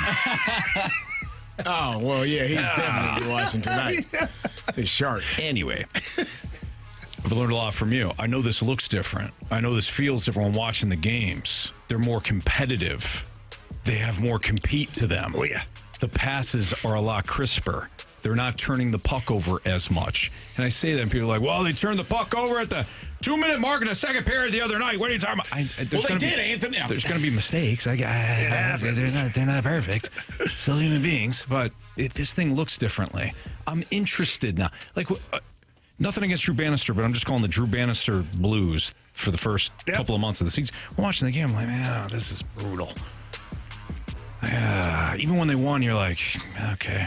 It always felt difficult. Yes. You're absolutely right. Yeah. And last year was much the same. Felt harder than it needed to be. 100%. Yeah. Look, I think the best thing that Monty's been able to do is re-energize the locker room. He's been able to clean the slate with a lot of guys because he walked in and said, I'm going to give everybody an opportunity. And you're going to show me what you got. But these are the guidelines, the way we're playing, the pillars, he calls them, of the way the Blues play hockey. He came in the very first press conference. The team hadn't played yet and talked about playing blue-collar Blues hockey. If you don't know at that point as a player in that locker room, because everybody saw and heard that quote the rest of the day. Yeah. If I'm sitting in there and I'm a bubble player, third, fourth line guy, I'm going out there and I'm going to be a savage that night. Blocking shots, hitting people, fighting if I have to, whatever it takes. Because Monty said that's what we want to play. Yeah. And you're looking at your most talented guys right now are playing that way. Robert Thomas ends up grabbing a guy by the head the other night in a scrum. Like, what are we doing here? But I was like, I love it. I love it. You know, like, this is what we're doing. Dylan Holloway. The other night, I said this to you guys yesterday. Quinn Hughes is one of the most evasive guys on the blue line. He shimmy shakes and usually breaks ankles all over the place. Dylan Holloway looked like Deion Sanders in coverage on that. Not once could he shake him, and not only could he not shake him, he blocked 2 of the shots. Yeah. So, like, you're getting above and beyond right now from these players, and that's when you know the coach is connected with the team, is when he's getting things from players that are uncharacteristic from what they usually do. Sure. From the 618, anyone that is turning heads in the minors, juniors, or college right now? Yeah. Dalibor Dvorsky is on fire right now down in Springfield. The kid's scoring all over the place. Snuggerud, I think, is 5th in the country in scoring. But in talking to a lot of people, not Blue Scouts, because they hold the cards pretty close to the vest. But I talked to all sorts of buddies that I have that are scouting all around the league. Not ready yet. Not ready yet. I talked to one scout who follows pretty much that whole area up where Springfield is, the Northeast. So he sees a lot of games that Springfield's playing, and said Dvorsky's figured out the offensive side of the game. He's still working on the defensive side, and he's still working on the compete level for 60 minutes. And all that means is he's not used to it, guys. He's 19. Every league he's played in, he's dominated. Yeah. So you don't have to pedal to the metal all the time, right? You don't have to worry about defensive coverage. Why? Because I'm going to have the puck all the time. So he's working on that. And Snuggerud, there's a little concern about his speed overall. Is that he doesn't have that explosiveness. He's not a very big guy. Doesn't have that explosiveness maybe to get away from coverage at the NHL level, but nobody's sure of that because he hasn't played the NHL yet. That's the beauty of it. We think about all these things, but we don't know it to be true until we see it. But he's got an NHL shot. Said it's on the stick, off the stick, he can score. So really good reports coming for those guys, but I wouldn't expect to see them here until like next year, maybe mid part of next year. I'm just having this like dream right now of seeing like Dalibor Dvorsky, Dylan Holloway, Zach Bolduc all on one line. Probably get scored on, but they probably score a lot of goals. Okay, Marsh, you say that. Zach Bolduc's a +5 on the season. That's fair. And Dylan Holloway, I just talked about his coverage. That's fair. Like, we also did talk about Sundqvist earlier and how he is the nitty-gritty guy and, you know, kind of just the stuff that maybe we don't see on a stat sheet. But those guys are checking very well. And like Monty says, most coaches say you check with your legs. So if you've got speed, you can play defense in the NHL.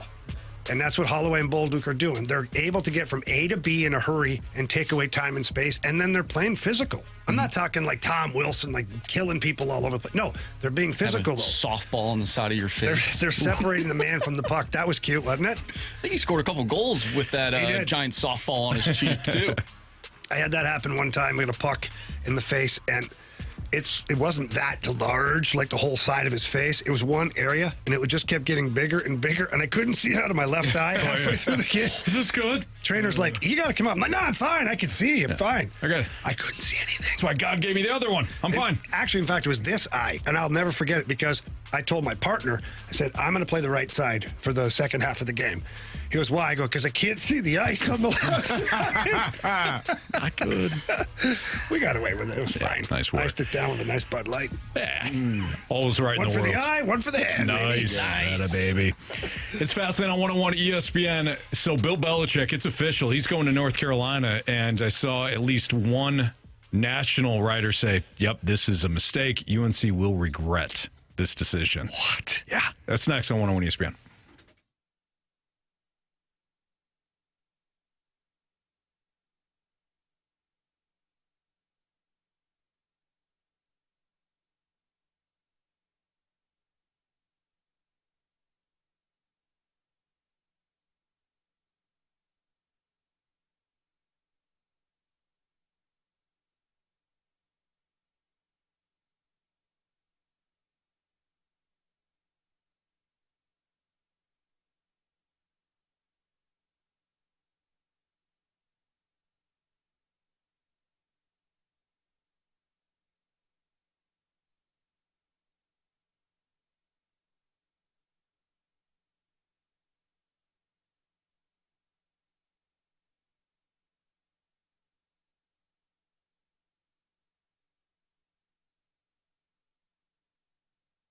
Wow, this year has flown by, and now you're planning to sell your home. Well, like you, most families have been waiting on the sidelines. Now is the time to do it, though. You're not going to get a better chance to do it, but you might still have questions. And if you have questions, call Gloria Lou with Your Home Sold Guaranteed Realty. Look, I've been telling you all about Gloria Lou for a couple of years now. Why? Because Gloria Lou is St. Louis's real estate expert, and if you have a home to sell, you need to get to know her like I have. I've seen her systems, her guarantees, and I've even met some of her clients who, by the way, are super impressed with everything that goes on over there with Gloria Lou. In fact, I'm also a client, so let's not forget about that. She's different than any other realtor. If you need help selling for the most money, you need to do what I did, and that's call Gloria Lou with Your Home Sold Guaranteed Realty. When you do call her, though, please tell her that Jamie Rivers sent you in. She loves hearing that. For all the great advice that you need on selling your home and sell your home fast, call her at 314-325-6888. Again, that number's 314-325-6888. Or you can always visit GloriaHasTheBuyers.com.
It's Fast Lane on 101 ESPN. The Athletic put together an article once the deal was done to get Bill Belichick to North Carolina. I think it was Stuart Mandel that said, this is going to be a mistake. Yeah, it was. Stuart Mandel said. Howie's brother? Nope. Yeah, sounds like it. Here's why North Carolina is going to regret hiring Bill Belichick. And then they listed a whole bunch of reasons that, Kerry, quite frankly, you brought up. Oh, yeah, The recruiting. Oh, the sorority girls are at risk now? No. Well, I don't think that's part of it. Maybe. I told Have you seen his girlfriend? Yeah, he's good. He don't have to. It's a she. No, I'm saying Bill Belichick is good. okay. What are you talking about? We got Rafe in here. What's up, Rafe? Rafe, come on in, buddy. Why don't you tell us, Ray from the Rizzuto show I was looking and in the number bag. 2 show. Yeah, man. I'm in here. I'm hounding Kerry Davis for my signed- sister-in-law's dad. Nice. I signed He signed a terrible towel. There you You're go. right, though. Bill did take the college campus so his girlfriend could be closer to her pals. You're not wrong. Wrong at all. Kerry says he's going to do this on air for I told me. him I would just real quick Tell Lance. His name is already. I'm on film. His name is Lance. It was his 60th birthday and Christmas. Tell him all about that. Happy birthday, Lance. Merry Christmas. You're a Steelers fan, so you are all right with me. Go Steelers. We're going to go to the Pittsburgh, going to the Super Bowl. Here we go. That was Kerry Davis. There you go. Pretty good. He's got a good pipes on him, man. Thank you. Sorry to interrupt the show. He's going to lose his mind. This guy, I just saw him the other day for his 60th, and he's like, this is supposed to be a rebuilding year. The Chiefs can suck it. Was that You're not my father. Kerry? I said it too. I'm like, you're not my father-in-law. My brother married in. I'll swing on you right now, dude. Because you're diehard Chiefs. Oh, I love you're the born Chiefs. and raised You and Chiefs. Anthony. They're the worst 12-1 team I've ever seen, dude. Yeah. And I don't Say care. it again. The worst 12-1 It's the worst team. 12-1 team I've ever seen. And I And don't he don't care. care because he knows. Say it, man. He knows they're going to be hoisting the 12-1. Lombardi We just trophy. need the offense to do what the defense does every year. Get serviceable towards the end and let the defense take it home this year. There you go. He knows. And you know what? If we get three in a row, I'm willing to acquiesce and maybe not win next year. That's so nice of you to do that. I like spread it around. It's Christmas. So generous. Thank you. See you, Ray. See you, Ray. We hope you do bad this week in the Pick'em Challenge. Talk one Slow for down us, a huh? little bit. Hey, dude, we're clawing our way back. Hey, Ray, don't forget to make your picks in Hawaii, though, right?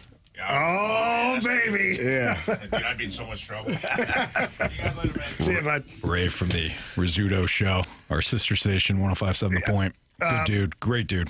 All right, so back to the Belichick thing. Are you going to read off these things? Where do you want to go? I can read a couple. I didn't know how you were laying it out, Anthony, Yeah. because I have thoughts on this. It's So not going to be great.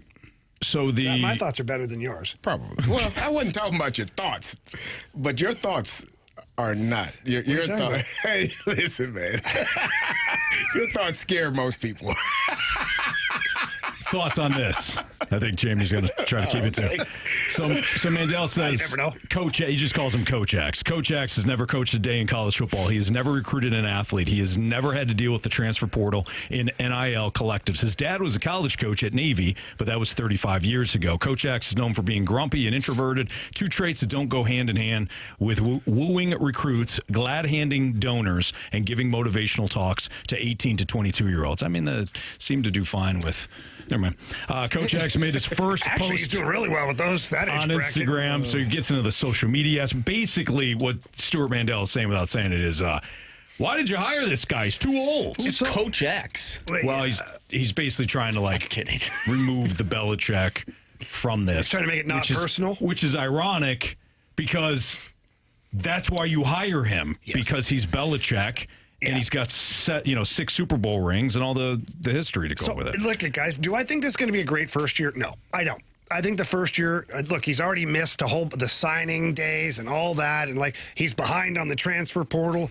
So I don't think expectations should be very high for UNC this year. Let Bill Belichick get there and get organized and figure things out. From what I understand, the university has agreed to let him hire a whole bunch of people so that he doesn't have to glad hand a whole bunch of the recruiting and this. Yeah. Here's the biggest thing you have as a recruiting tool. You have Bill Belichick, who's a 7 or 8-time Super Bowl winning coach, 6 as a head coach for the Patriots. If Bill Belichick picks up the phone and calls team X, Y, or Z in the NFL and says, I've got a guy. He's probably a second or a third round pick, but you're not going to be sorry. That guy's getting drafted. He's getting drafted. I compare Bill Belichick to Nick Saban when it comes to the college thing. Now, Nick Saban lost control a little bit there because of the NIL and all that, but Belichick's not going to be involved in any of that. And the university's already agreed to up the pool money that they're from $4 million to $20 million. They're going all in on this to make it right. From a football standpoint, he may have to dumb it down a little bit for some of the college players, especially some of his defensive schemes that maybe guys haven't played before. You know what I'm saying, right? There's 19 different cover fours? Yeah. I thought it was one. He's going to have to dumb that down to about 2 or 3 and, whatever, and maybe expand the playbook a little as he continues to take baby steps. But I think it's a massive recruiting tool to have Bill Belichick there. Well, you want to play in the NFL? You go to UNC because he's going to get you there. He's going to get you that tryout. He's going to get you that draft. He's going to get you that look. Doesn't guarantee that you play in the NFL, but he's going to get you that look. Just like Deion Sanders. Deion was the first year, but then he kind of figured some things out, and this year's been much better. Yeah. Are they a championship team? No, but they were in the top 25. I think they might still be. I could be wrong, but so I think it's a good thing, and I think the structure that Bill Belichick has. Sorry, Kerry. I'll hand the ball off to you in a second. But if I don't say it now, I'll forget. The structure and the way Bill Belichick runs his team actually translates to the collegiate level. Think about all the successful coaches. They're like, not say drill sergeants, but they're very regimented. And this is what we do. It's all about the team. Nick Saban for years. Nick Saban still had a good team when he retired. He just got sick of the transfer portal and the NIL and all that crap. His team still, for lack of better words, obeyed him. And I think that's where Belichick, that translates to the collegiate level. Whereas sometimes in college, it doesn't translate to the pro level, like when Saban tried to go to the Dolphins. Didn't work. So I think that Belichick's structure and the way he kind of drives things might actually work at the college level. So for me, what I said is essentially what Stuart Mandel said last week. I said it last week when we started talking about this for Bill Belichick. He spoke about, having certain things in place at the facility, and most of those things are already taking place. Most of the things that he was mentioning already happened. The notion now, he does have, the cachet to say, "Hey, I'm Bill Belichick. I think this kid can play at the next level." But so does Kirby Smart. So does Sarkisian at Texas. So You're does telling me they have the same Dan, swagger as Bill Belichick? I think they have way more swagger than Bill Belichick. Stop. They have way more swagger. I can't let you do this to yourself. No. I'm telling you, do I think that their word, I think they're going to trust Dan Lanning's word as much as they'll trust Bill Belichick's. Because I'm watching. That's false. I disagree. Because Dan Lanning, how many personal friends do you think he has in the NFL compared to Bill Belichick? Probably a ton. Compared to Bill Belichick? Probably a ton. Dan Lanning has been coaching first-round draft picks for 10 years at least. Like, he has those connections. He's the head coach of the number one team in the country. So it's not like they can't pick up the phone and call the same people that Bill Belichick. Now, are they going to have a better relationship? I don't know. I don't know the relationships personally between Bill Belichick and other coaches in college football. You spoke about Deion. Deion has something that nobody else has. He got swag for sure. He has the personality to be a head coach in college football. Those are the things that people care about, especially 18 to 22-year-old kids. They do not care that Bill Belichick won 6 Super Bowls. Half of them didn't even watch it. The first 3 for sure, they don't even know. They don't know that they beat the greatest show on turf. They weren't even alive when he did that. So the first 3 for sure, they know more about who Tom Brady is than they do who Bill Belichick is. So the notion that, he's Bill Belichick, he won 6 Super, they don't care about that. What are you posting? What are you showing us? Also, Deion had 2 top 5 draft picks that came with him from Jackson State to Colorado, which helped ease that transition. Bill Belichick is not going to have 2 top 5 draft picks when he shows the first year's going to be rough. At North Carolina. It was the first few years are going to be rough. I give Bill 1 year. You have to be able to. I'm telling you this because I have been in it with high school kids. If you're not wowing them and wooing them, they do not care.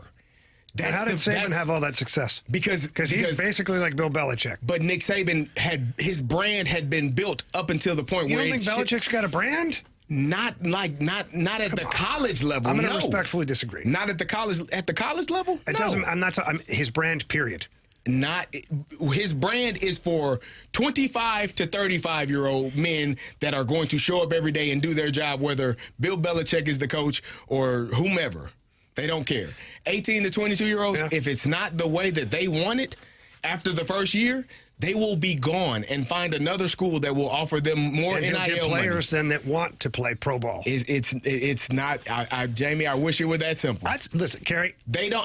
I'm going to die on this hill. I wish it was that. You're going to have to. I'm going to. And I'm going. We both paddling in different directions. 100%. Because it is not as simple as I coached in the NFL.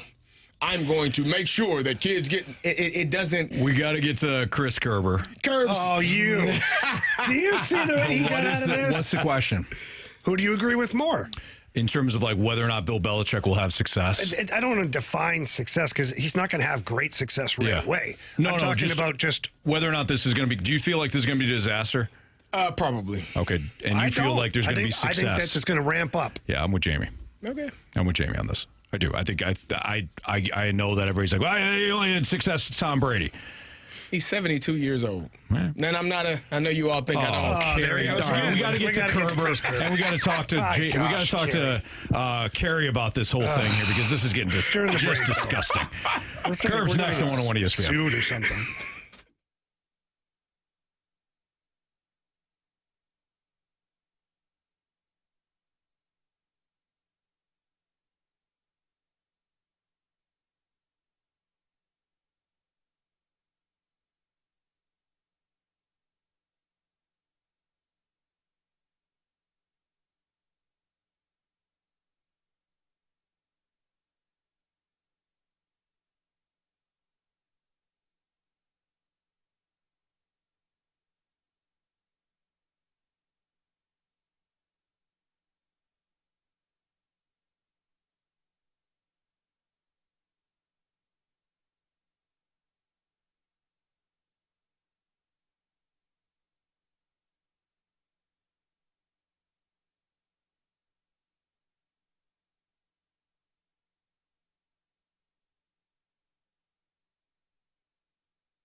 Well, when you get home from a 10-day road trip in Canada, and St. Louis is colder than it was in Canada, you're dang glad sure that your HVAC unit is doing its job and the house is heated well. And here's something I learned when Classic Air Care came to the house to just give my unit a service tune-up. They said there's a certain variance of temperature from when the air leaves the unit to when it gets to the vent. And that shows you how well that the unit is blowing, that it maintains the temperature, that it gets there. And if your unit's not within that variance, then they know there's something to fix. That's something that is technical that you want them to check into because that's what makes your house comfortable. They'll also vacuum out the unit to make sure everything is up and working. The unit I have in my house is only 8 years old. I want it working for a while, so I'm on a maintenance plan that you can buy from Classic Air Care. And then it's pretty much out of sight, out of mind. And much like the oil change or rotating the tires on the car, it's just basic tune-ups that keep your unit running well. They do it all at Classic Air Care. You still have time to get the great discounts on units before the end of the year if you need a new unit placed in before prices go up at the start of the next year. And you can get your air filters and everything else. You're going to get great service. Check it out. Check out all their great reviews at ClassicAirCare.com. Their 4.8 Google rating is right at the top of the page. So link and read the reviews and bring them into your house. It's Classic Air Care. They've been making people comfortable since 1926.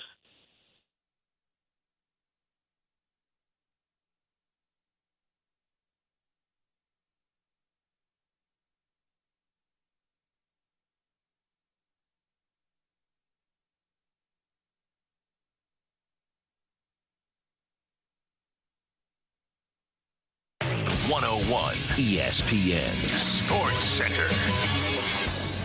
I'm Andrew Marsh. It's time for a Sports Center update brought to you by Saliga Heating and Cooling. The Blues take on the San Jose Sharks tonight, and you can listen to that one right here on 101 ESPN. Pregame starts at 6.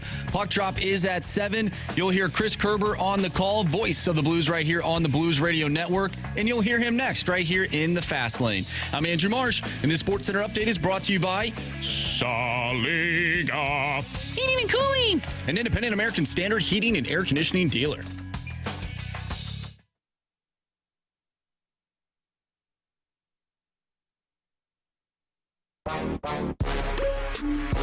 It's Fast Lane on 101 ESPN. Blues Sharks tonight. Pregame starting at 6 o'clock here on 101 ESPN. And we will have the game coverage for you, of course, on the Blues Radio Network. And you'll hear Chris Kerber, voice of the Blues, again, right here on 101 ESPN. And Kerbs joins us via the Thompson and Collier phone line. Kerbs, welcome home.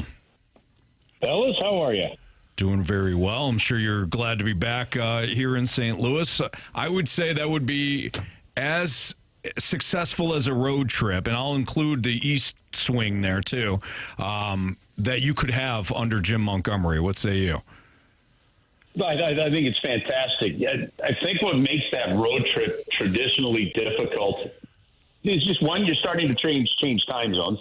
I mean, the Blues played those 4 games in 3 different time zones. Typically, it's a 3-game trip. Every now and then we get the 4-gamer, or you get the 4-gamer that might include, San Jose or Seattle. But in terms of the Western Canada part, it has traditionally kind of been Edmonton, Calgary, and Vancouver.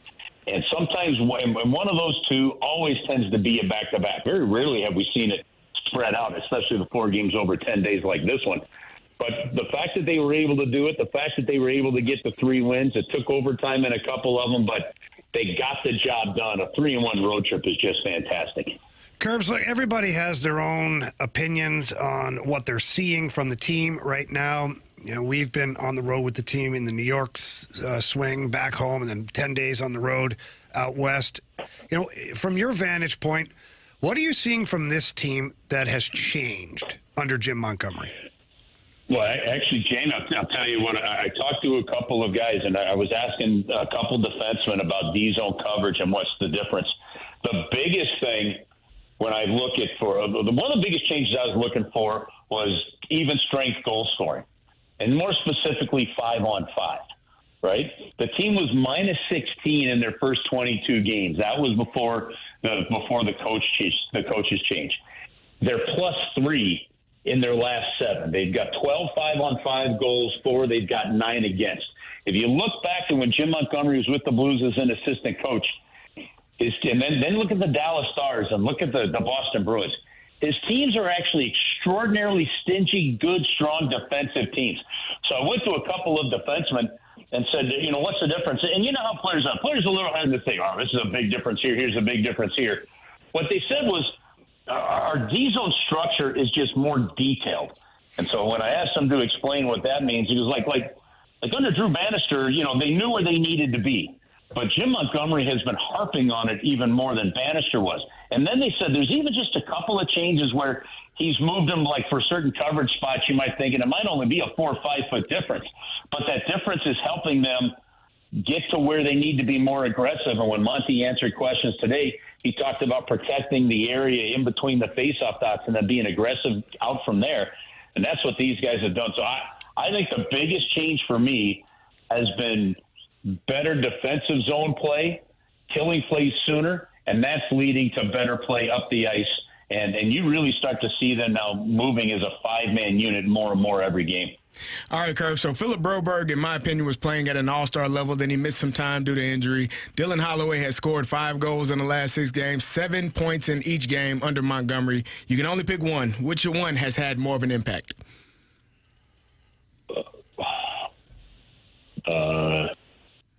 You can only well, they both have had. I'm not picking one. Oh, come on, Kerb. Come on. You're in the fast lane. This isn't some TMA How do you answer that question? How do you answer that question? Right? That's why I asked. By the way, Kerbs, at the same time, which is your favorite child? Yeah. Well, but now listen. If they were both defensemen and there was something to differentiate, it's a little bit easier. But being the fact that they're two total, like I really did think to try to figure out a way to answer that, Carey, but I just couldn't. Like it's just very different. I guess in one sense, when you have that dynamic of defenseman and the way you need to play, you could make the case that it's Broberg. But again, I just gave you basic 5-on-5 numbers, which is really more of a result of the all-around team play. In terms of the offense, so maybe you have to lean towards Broberg in that. But what Dylan Holloway's doing, and he was our number one star in that Vancouver game, he's just coming into his own and playing so aggressively and playing fast and playing. And there was one shift where he was at the end of a shift, but in order for his teammates to get off the ice, he actually extended the shift, won the forecheck, and then was actually out in the offensive zone a little bit more there in Vancouver. Here's the one thing I can tell you about those two guys. I think when they signed him, everybody was really excited. And here was the narrative. Well, it's free agent, so you probably paid more for him because you had to get him away from Edmonton, blah, blah, blah. You look at the way those two guys are playing right now. Look at the way they're playing overall as well, not just the points production that they're getting. And I don't think that right now either one of them is underplaying their contract or their contract is overvalued based on their current play at the moment. Chris Kerber joining us right now on 101 ESPN. Kerbs, not only are the Blues back in town tonight to take on the Sharks, but it's going to be a special night at Enterprise Center. For anybody that's going down there, or anybody that's interested in what's going on, can you share the great cause that the Blues are dedicating to tonight? Yeah, well, you know what? This is, I think, one of the great initiatives that the National Hockey League does, and we've seen Hockey Fights Cancer games in so many buildings over the years. And I can tell you this, and this isn't just being a homer. I think the St. Louis Blues have done probably the best of any organization in terms of activating around this. Tonight they're going to have a terrific ceremony with Kelly Chase and Chris Zimmerman with the V Foundation. We're going to talk to Kelly Chase during one of the intermissions as well in the arena. He's going to join us on the air during the third period tonight. You know, his leukemia came back. He's begun his chemo treatments. Actually had his first chemo treatment this morning between 5 and 9, wow. and is going to be at the arena, and then he'll be back in the hospital. But whether it's you know the Kelly Chase, you know, or the Emily Zimmerman who you know died to cancer, pancreatic cancer a year and a half ago.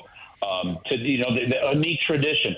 You know, right after the national anthem, they're going to shine Ari's light. Most fans remember Ari and the connection she had with with Vladimir Tarasenko, and lost that battle. And the Blues keeping her memory alive and stuff. Those are the kind of things, because I don't know that I haven't found a person out there yet that in some way, shape, or form hasn't been impacted by cancer. We lost our mom 30 years ago to cancer. So this is just a really special night. And yeah, the game is there. The game is there, but I asked Jimmy Montgomery about it for our coaches show tonight, guys. And the one thing that he said was, you know, obviously that, you know, everybody in some way, shape, or form has been impacted by this. But it's just a reminder that, yes, the game is important, but we're fortunate enough to be able to enjoy it and to be able to help those that maybe are fighting for their lives or have fought and won or have lost somebody, just to keep a certain level of reality in our worlds, and that's what tonight's about. Well said, Kerbs. Well, we'll be listening. Appreciate your time. Have a great call tonight, and we'll check back with you next week. Sounds good, guys. Have an awesome week. You too. Thanks. This is Chris Kerber, voice of the Blues, here on 101 ESPN. We have Jamie's 72 keys to the game tonight. Yes. What? And we light the lamp. When we're winning and there's not as many keys, right? Well. Just do what you did before. Okay. He's done. You know, Jamie, come on, man. What? I lowered it from 172 to 72. I know. So, We're barely going to have time for that. all right. Jamie's like 3 keys. And then we'll light the lamp. Next on 101 ESPN.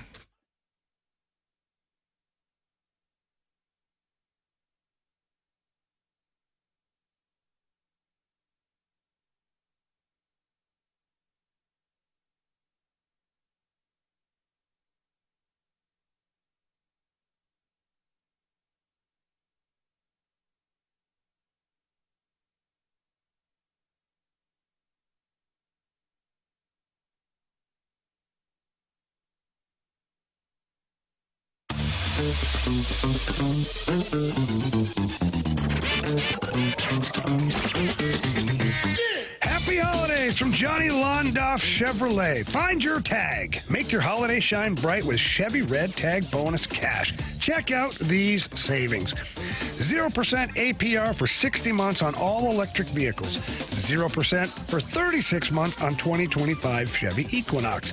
Up to $2,000 off select 2025 Equinox and 2025 Malibus, and up to $12,000 off select 2025 Chevy Silverados. And Johnny Londoff has huge inventory and the number one selling small SUV in the U.S. That is the 2024 Chevy Trax. It's a great little vehicle. My son bought one at Londoff Chevrolet. You will absolutely love it. Plus, Johnny Londoff offers a lifetime warranty on all new Chevrolets and most of the pre-owned inventory. The Londoff Pro Certified Lifetime Powertrain Warranty comes at no charge and covers the vehicle for as long as you own it. There are no mileage limits and no time limits, and you don't pay a dime.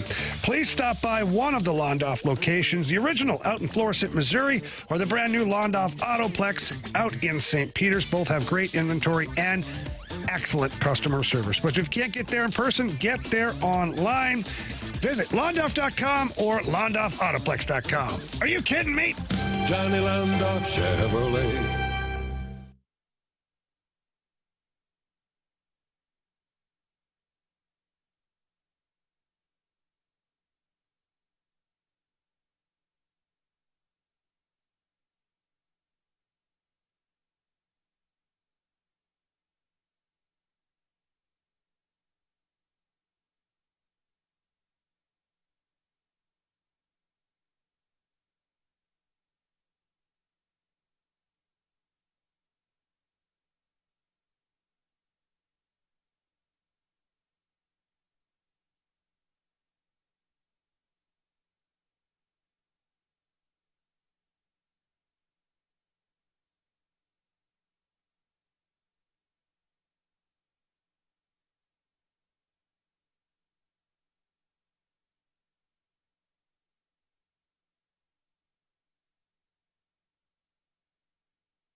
Gauntlet on 101 ESPN. Andrew Marsh, Kerry Davis, Jamie Rivers, Anthony Stalter. Speaking of Jamie, he's got some keys to victory tonight as the Blues host the Sharks. Yeah, first one is start on time. And we hear that saying a lot. All that means is when the puck drops, be ready to go. Don't wait a period. Don't wait half a period. Don't wait till the second period, because the San Jose Sharks, they're not going to wait. They're going to get after it. Their coach is not stupid. I know one of the assistant coaches talked to him yesterday. He couldn't believe the team was still, his team was here, and the Blues were flying all the way back from Vancouver. So they're going to tell their guys, let's get on the Blues early. Let's force these guys into some mistakes. So be ready to start on time. Don't take your opponent lightly. Doesn't matter who they have in the lineup over there. All you have to do as a team is remember that you lost to them twice last year. I think 3 times, actually, last year. Don't let that happen this year. You had to have a big comeback win in San Jose to start the season. You got the other victory here, but don't let that happen tonight. The third key is get a lot of pucks to the net. Pucks and bodies to the net. One, they're finding success with that against every team that they've played, but San Jose, their defense core is not great. They just traded away their best player, goalie. I mean, Celebrini's probably their best player. So they're one of their best players. Yeah. And Mackenzie Blackwood, who stood on his ever-loving head the last time you played against those guys. Well, he's not in the net. Georgiev is in the net, and he has been evasive. In fact, I think he's been jumping out of the way of the puck for most of the season. Which, if you're a goaltender, that doesn't sound like... how that works. Doesn't sound good. No. When I tell kids usually... goaltenders especially, I said, when I look at a scout's notes, and he has a couple little things next to your name, and if you're a goaltender and it says evasive, not good. Yeah, hard to hit. Hard to hit, evasive, barely there, like that's not good. What is he, a ghost? Yeah. So lots of pucks and bodies to the net as well for the Blues. Play physical. Get physical, get nasty. That's one way to get yourself into the game early is get a hit right away. Get a hit, get a shot on goal, do what you got to do, get into a scrum, drag yourself into the battle, even though this is going to feel like a lesser than game because you just had 4 really big games on the road. Yeah. And now you come back, you got the San Jose Sharks, and we're only in town for 1 game. We got to go back on the road. No, zip it. Just focus on the task at hand. And the task at hand is to go out there and win the first period. If I'm Monty, let's just go win the first period. Let's roll. And we'll go from there. Because once your team, if you win the first period against the San Jose Sharks, odds are your team's going to win the game. Because you're going to keep the pedal to the metal. You're going to keep going. You're going to feel that rhythm again. So those are my keys to the game. Pretty simple here tonight. It's a nerve-wracking type of game because of the fact that it's a bit of a letdown compared to what you've been dealing with. But this is where Coach Monty, this is where you make your money as a coach. How can you keep your team consistent? And that's the biggest thing in any sport is the consistency of the team. Time to light the lamp. When a couple of guys can really shoot the puck. Shoot! I must confess you scored first. Well, who was the first person? Breakaway! Shoot! Score! We got hockey to learn. All right, Marsh, updated standings. All right, I have 7, thanks to Dylan Holloway. Way to go. Jamie and Carey are tied at 5. Carey also on the board the other night. Anthony, you got a point as well, thanks to Jordan Kyrou. So you're at 3 now. So 7, 5, 5, 3? Yes. Okay. Well, Marsh, go for it. Give me Brandon Saad tonight. We were talking about him earlier. I think he's going to go to the net. He's going to find one. Maybe it bounces off his shin pad. I don't know. I'm feeling good. He needs to start scoring more. I think Brandon Saad is going to find the back of the net tonight. There you go. All right. A little unconventional for right now. That's a Marshy move, though. It is. He likes those. Yeah, he does. He does. Yeah. Try to get him going. He's in first place. I'm not disputing it. Who's to argue? All right. Kerry, go ahead, buddy. Give me Zach Bolduc. Okay, good. Yeah. Good pick. Good pick. Thank you. Yeah. Really appreciate it. I'm going to go Jake Neighbors, please. You're riding that Jake Neighbors train, aren't you? Will I ever? Yep. Yeah. It's like the Nolan Gorman over a half base. Half base. Half a hit, half a whatever. I was going to say Holloway, but I'm looking at Neighbors. He plays that first power play. Something's bound to go off of him into the net tonight. Very true. I'm going to shake things up a little bit tonight. I'm going to go with Dylan Holloway. I had Jordan Kyrou the other night. He got it done for me. Yeah, he did. But I only chose Kyrou because Marsh decided to snake Dylan Holloway for me. That's my guy. That worked. It worked. Worked It for absolutely everybody. worked. By the way, did you guys notice what Jordan Kyrou did the other night? Scored. Shot a one-timer. Yeah. Let's try it again. Let's see it again. And nothing more frustrating for me when I see a perfect pass for a one-timer and the player dusts it off, handles it, and then tries to shoot it. Like, what are you doing? The whole purpose is to shoot it quick so the goalie can't get there. Yeah. Once you shuffle the puck once, he dusts it. Shuffles. He's there. Yeah. Come on. Don't like it at all. Now, the responsibility of the passer, you know what's more frustrating to me? Putting it in his skates? Well, it depends where, right? But that's the one thing that Brett Hall used to say all the time to guys. By the way, if you just put it in a 2.5 to 3 foot radius, I can adjust and I'll shoot it. But when you're such a terrible passer, that I think now you've ruined everything. So he's like, don't be a bad passer. He said, this is the NHL. If you can't pass it within 3 feet of where it's supposed to be, get out of my locker room. And certainly get off my power play. But he's right. I watched so many times, not recently, but early on, the Blues would make these passes, and like Justin Falk loves to shoot the one-timer. He'd be like lined up for it, and the pass would be like 2 feet in front of him. We can't shoot a one-timer. Now he's got to throw it back. And bad pass back. You give a guy a terrible pass, he can't do anything with it. In fact, he's probably going to hand it back to you in a terrible way. Yeah. It's frustrating. That's Jamie Rivers who'll be on the call tonight for tape. FanDuel Sports Network. And he'll be with us tomorrow. Full show tomorrow. So, Jamie? No, he's out of town. What? They're going to Dallas. Going out of town. They go right out of town again? Yes. What time has made this schedule? So, but I will be here 2 to 4 because they changed the flight. The flight was going to be at 1:30, and they changed the flight to like 5 or 5:30 tomorrow night, so the guys could have a little more time here. Who got ham sauce and made this schedule? Listen, there's been a lot to be desired about this schedule so far. Hey, that just means more home games at the tail end of the year. That's true. January's got a lot of home games. There you go. All right. So, Jamie, we will see you, like I said, tomorrow. Yes, like you said. 2 to 4. Yeah. Yeah. All I'll right. be right there in the broom closet. Yes, you will. Yeah. Actually, you can't fit a broom in there. My bad. Gauntlet playoffs continues next here in the Fast Lane on 101 ESPN.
Jamie Rivers, Anthony Stalter, and our guy Stewie's on the line. We gave him a call because the inflation report came out today. So, Stewie, you know what you're doing. You know what you're looking at. What do people need to do next? You know what, Anthony? Not good news. Inflation is higher than expected. They predicted 2.6% on the CPE, which is a form of the inflation report, and now it hit 3%. So this is less of a chance that the Federal Reserve will aggressively cut those rates. Interest rates are starting to climb back up. Now, this is what we talk about all the time. Take advantage of the opportunity now. Get the lower rate now. If you're sitting on the sidelines and you're waiting to refinance, don't do it. Get it now. If rates go down later, you can refinance for free. Again, it doesn't cost you any money with the bagel loan. If you're looking to buy a house, buy it now. Wintertime is slower. Get a little bit of a higher rate. When those rates eventually do go down, maybe 6-8 months from now, you can refinance for free, but there's less competition for buying the house today. So take advantage. A bird in the hand is better than two in the bush. Do it now, and later on you'll earn the benefits. And that's exactly what I did, Anthony. Got myself a house here during the slow time, got a great deal on it. Stewie locked me in, and then, Stewie said, hey, call me 6 to 8 months. We'll refinance when things are better. And I trust Stewie, and he does the best job out there. I want all of our listeners to call Stewie and use Stewie. His personal cell phone number is 314 324-4440. You're so excited there, you decided to spit that out. It does. Makes me excited. 314-324-4440. You can call, text our guy, Stewie, anytime. Get ahead of the game. Give him a call or Google the bag alone. Thanks, Stewie. Have a good night, guys. NMLS number 226715.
The holidays are happening at Diamonds Direct. This weekend only, it's our last chance sale with 20% off virtually everything. Plus special financing options up to 5 years. Plus special designer appearances. Our 20% off last chance sale ends Sunday. Learn more at diamondsdirect.com.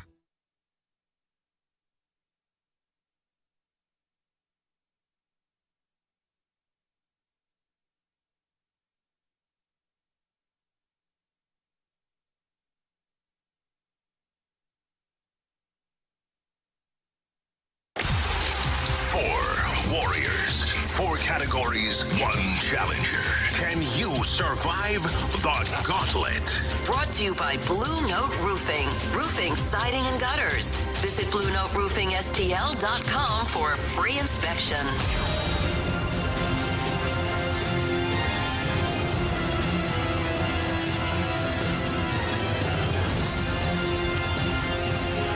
Time for the Gauntlet here in the Fast Lane on 101 ESPN, where it's 4:03. Your time check brought to you by Clarkson Jewelers, an officially licensed Rolex jeweler. Kerry Davis, Andrew Marsham, Anthony Stalter, and our playoff Gauntlet continues with Tony next. What's up, Tony?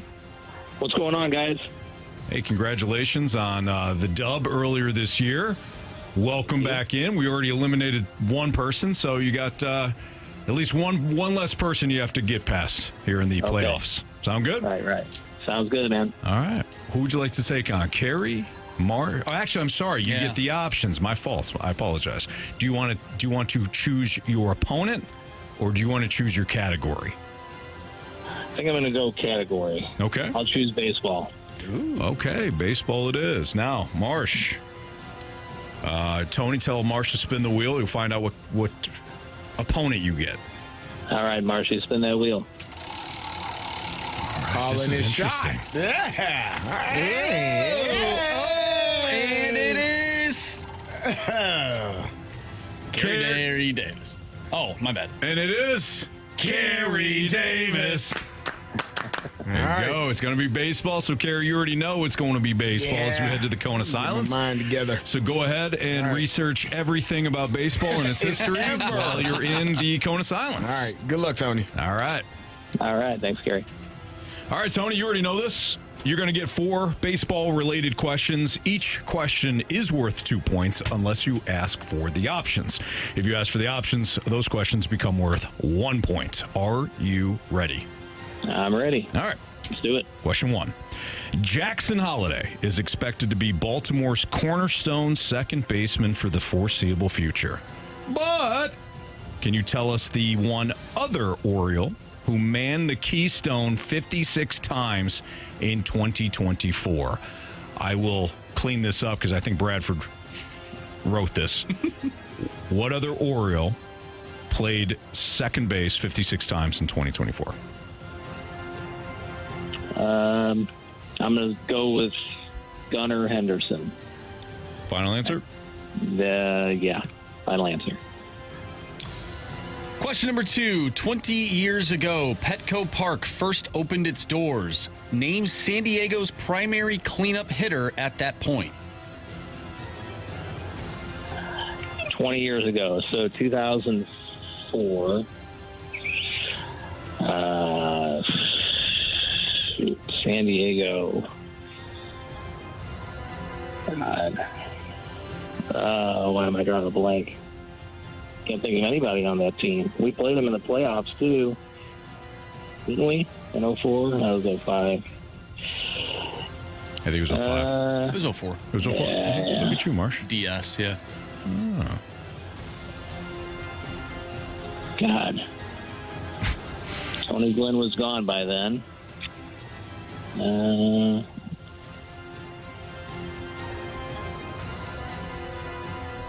keep picturing Carlos Lee in my head, but he was like a Astro or a Brewer or something. He wasn't even on the team. God.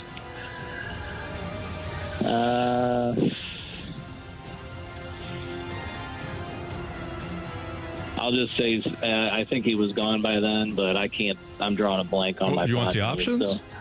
Oh yeah. Yeah, let's do that. All right, your options are Ken Caminiti, Tony Gwynn, or Phil Nevin. Phil Nevin. Final answer. All right, Tony. Question number 3. How many Gold Glove awards did Benji Molina win during his MLB career? How many Gold Glove awards did Benji Molina win in his MLB career? Total guess, I'm just going to say 2. Final answer? Yeah. Question number 4. With which of the Cardinals' minor league affiliates did Mike Schilt get his first managerial job in 2009?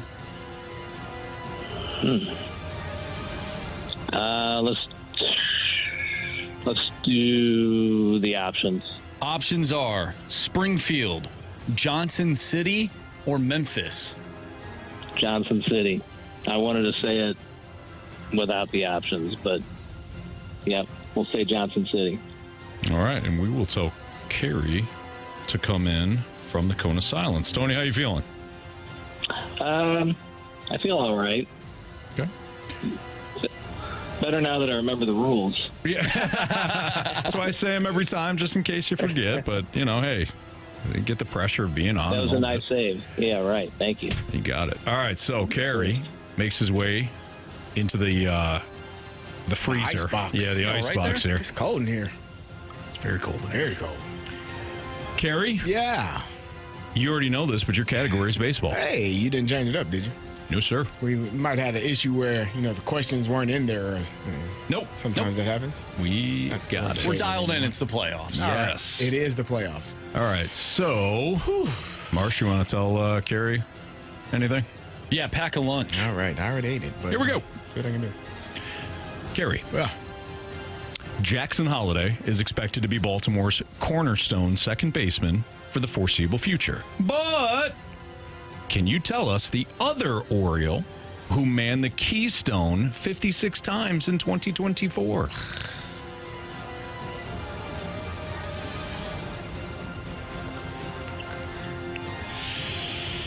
Options. Jorge Mateo, Willie Castro, or Gunnar Henderson? I didn't think it was Gunnar. Ooh. It's a very good question, Anthony. Thank you. I'm glad that you asked. It was been thinking about this all day. Yeah, you have. Mateo, Castro, Henderson. Mateo, final answer.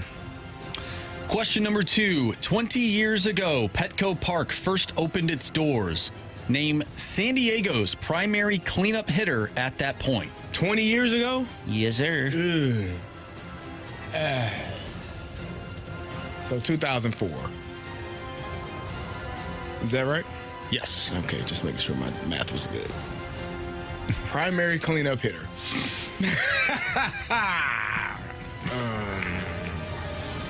That's a 4 spot.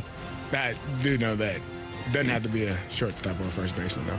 Give me the options, please. Options are Ken Caminiti, Tony Gwynn, or Phil Nevin.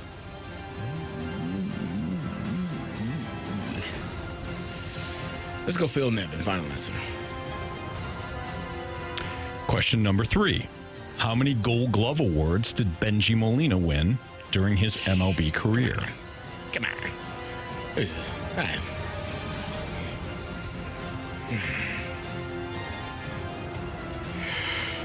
I don't want to take the options because I feel like it'll be like 3, 4, 5, 5, 6, 7, 2, 3, 4. But I think it would help because it won't be too high or too low. So give me the options. None, 1, or 2. No, I'm glad I did do that. That was not any of my options.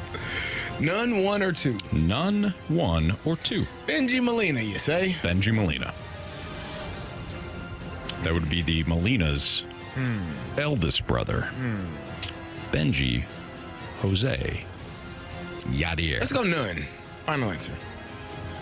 Question number 4. With which of the Cardinals' minor league affiliates did Mike Schilt get his first managerial job in 2009? These are some tough questions. Memphis would be, let's say Springfield. Final answer. All right. Well, let's go over these, shall we? Tony versus Carey in baseball. Jackson Holliday is expected to be Baltimore's cornerstone second baseman for the foreseeable future. But can you tell us the other Oriole who manned the Keystone 56 times in 2024? Tony, without the options, said Gunnar Henderson. That's a good answer. Carey, with the options, said Jorge Mateo. Correct answer is... It is Jorge Mateo. Nice job, Carey. Carey's on the board, 1-0. 20 years ago, Petco Park first opened its doors, named San Diego's primary cleanup hitter at that point. You both took the options. You both took Phil Nevin. Correct answer is... It's Phil Nevin. I would have said Ken Caminiti I wanted to say him, breaking but a sweat. Like, nah. I would have said Ken Caminiti. I mean, you wouldn't even finish the answer there. So nice job, guys. Phil Nevin is the correct answer. Carey, though, with a 2-1 lead. With which of the Cardinals' minor league affiliates did Mike Schilt get his first managerial job in 2009? Carey, without the options, said Springfield. Tony, with the options, said Johnson City. Correct answer is... Johnson City, Tennessee. We've got a 2-2 tie between Tony and Carey today in the Gauntlet playoffs. It comes down to this. How many Gold Glove awards did Benji Molina win during his MLB career? Walrus King notes that Caminiti died in 2004. That's what I was going to say. Son of a bee. Yeah. We strike again. Carey took the options and went with none. Tony did not take the options and went with 2. Ooh. We know from Carey's options, none, 1, and 2, that 2 is an option. This is how it's going to go down. If it's 0, Carey wins. Tony goes home. If it's 2, Tony will return for round 2 once every Gauntlet winner goes through here in the playoffs. If it's 1, we got a walk-off. Tony. You have chosen wisely. Correct answer is, of course, 2. 2002, 2003 with the Anaheim Angels. Benji Molina won 2 Gold Gloves. Tony advances. So, Tony, we will have you back once everyone goes through here in the Gauntlet playoffs. Congratulations. Right on. Thanks, guys. Appreciate it. Nice job. Good job, Tony. Nice job. All right. Appreciate it, man. Caught a shot. He knew baseball. He knew baseball. I would choose my category, too. I would, too. Yeah. Man. I would choose the So category. does he get to keep the category, or is that category gone? Category's now gone. He's got to stick with the category, though. So he can choose the next category, but baseball will not be an option. But, you know, he's won the Gauntlet before. So. Yeah, he knows. Yeah, he's confident. There's no doubt about it. Well-versed in trivia. Yes. So he's confident. Carey is not, as he heads to the penalty box. I forgot about it. He heads to the penalty box. It's terrible over there. For the next segment, which will be, you know, There's the Dodgers, who Major League Baseball allows to get away with spending whatever it wants. But Major League Baseball also allows this crap franchise to also hang around and do damage to baseball. We'll tell you who that is and what they're doing next on 101 ESPN.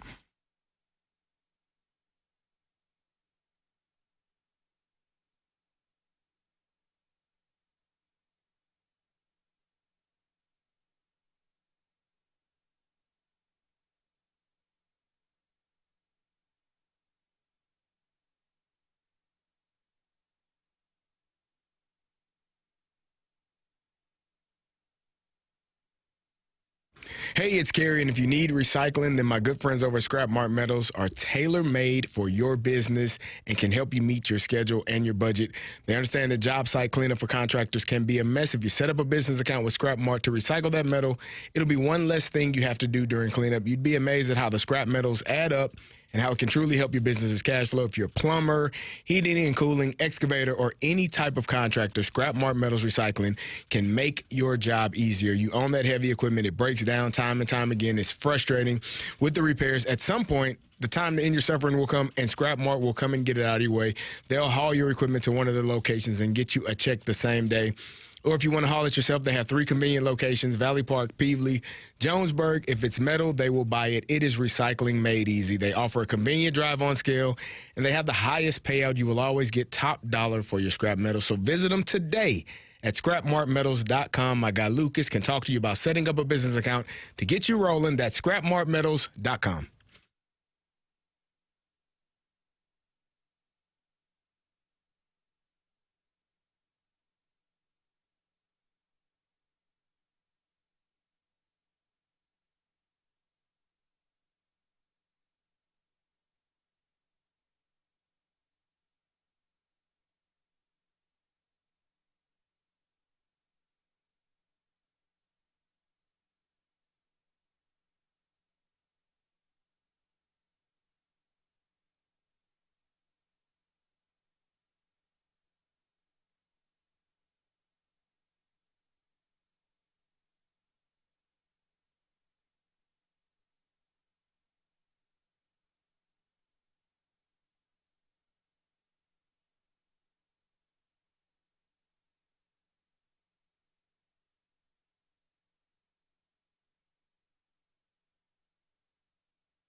Seriously? Yep.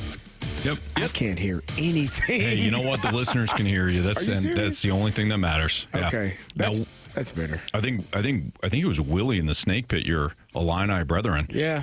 Who suggested it? Maybe it was Splashback Deuce. I don't know. Somebody did in the Snake Pit. Said, "Hey, it's a playoffs. Maybe it's a double minor." Whoa! These people. Whoa! That's tough. 2 segments. That's we can't do that to him. No, we didn't establish the rules. Nope. That penalty box. Yeah, it's like talking underwater. It's terrible over there. I hope I never go back. Drew just walked out. He's like, oh. I think it might have been his first time seeing Drew, our engineer. Someone in the penalty box. Is your mic broke? No, I just lost. Yeah.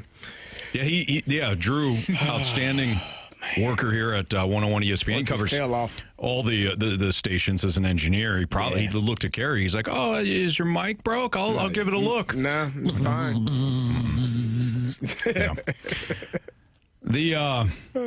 The penalty box is awful, and so are the Pittsburgh Pirates. Oh. So the Pittsburgh Post-Gazette, which I'm sure Carey used to read back in the day. I never read it. I know about it. All right, fair enough. I never read the paper.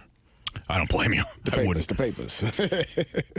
Just as an athlete, I wouldn't listen to radio. I would. Yeah. Anyways, ridiculous. So the Pittsburgh Post-Gazette wrote, "The ultimate goal for the Pirates of trading Brad Keller, or not Brad Keller, Mitch Keller.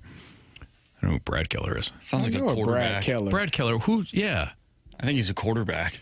Who is Brad Keller? Is Brad Keller? Did he used to quarterback Boise State or something? What do we got, that's Marsh? Kellen Winslow. Well, no, that's Kellen Moore. Kellen Winslow.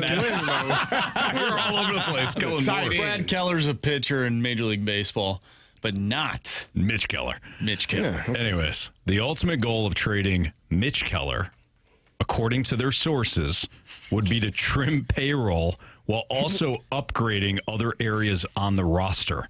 Multiple sources said the club's ideal return would be a young, quality Major League bat. Keller's departure would also create more financial flexibility for additional roster moves. Mind you, the Pirates are one of the least spending teams, the lowest payroll in Major League Baseball, one of the lowest payrolls in Major League Baseball. Trying to make some money, Anthony. So this is the team that is saying, you know what, why don't we create some financial flexibility? You don't have financial flexibility as the, 28th lowest payroll in baseball? Or highest of payroll? I don't know, however you want to phrase that. It's probably lowest. You're in the top. You're in the bottom 5 of payroll. You're going to create more financial flexibility. So this is one of the problems with Major League Baseball, and they don't care. No, this is the problem. Like, you were upset. One of. No. Because if teams are spending more, one of. I don't have a problem with that. But when you don't spend anything, yeah, you're right. It's and worse. you don't put a product out there for your fans who deserve to see good baseball every now and then in the summertime. Yeah. I think this is probably worse. I do believe it's agree. much You're right. worse than teams that overspend. Yeah. Because you can At least you're trying to win. You're trying to put a product out there that your fans can embrace and they can be excited about seeing and watching.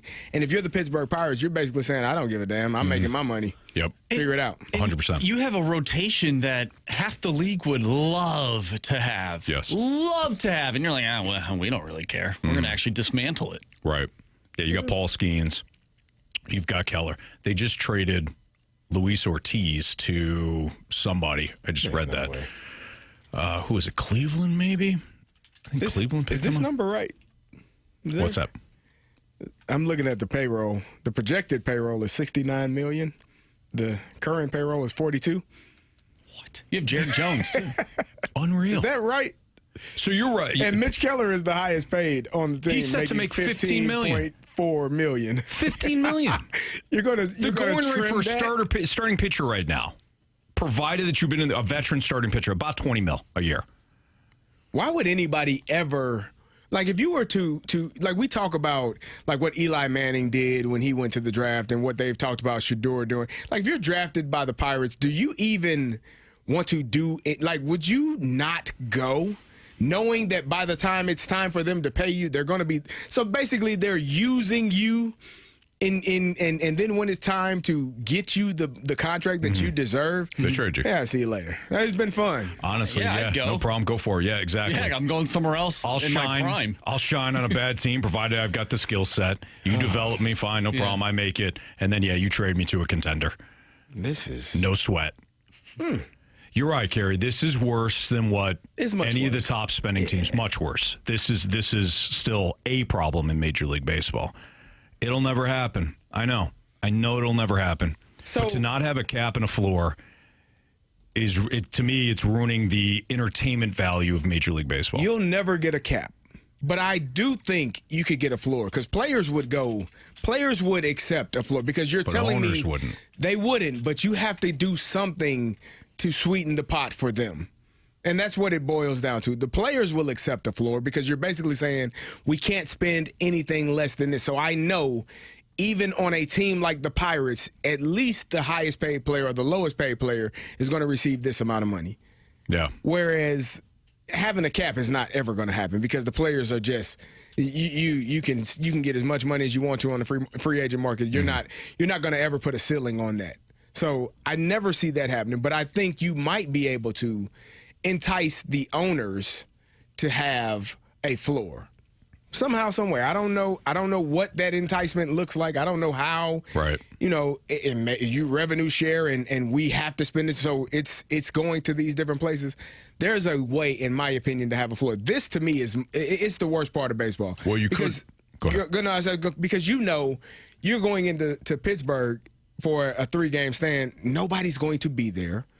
You're not going to have any excitement in the stadium. You're wasting. It's just a wasted trip. It's a waste of time, and it's unfair for the visiting team, and it's unfair. It's more unfair for those players that are on that roster that are stuck in that contract where you have an owner that basically says, I don't give a damn about you all. Right. I don't care. If you don't like it, so what? You're contractually obligated to be here until I say so. Mm-hmm. Like that to me is that makes it the worst part of the sport. Well, also think about it. Like their payroll is, and Grant Francis fan club brings it up, their payroll is less than what some NHL teams have. And they have a salary cap. That's disrespectful, man. And that's disrespectful to your fan base. That's the 4th biggest sport of the 4 major sports. Yeah. Mm-hmm. So what you're saying, Carey, I don't even think that you're going to get the owners to agree with it, because if you're the Dodgers, I don't need more teams being willing to spend. If you're, I want you to be basically what you are, which is a farm system.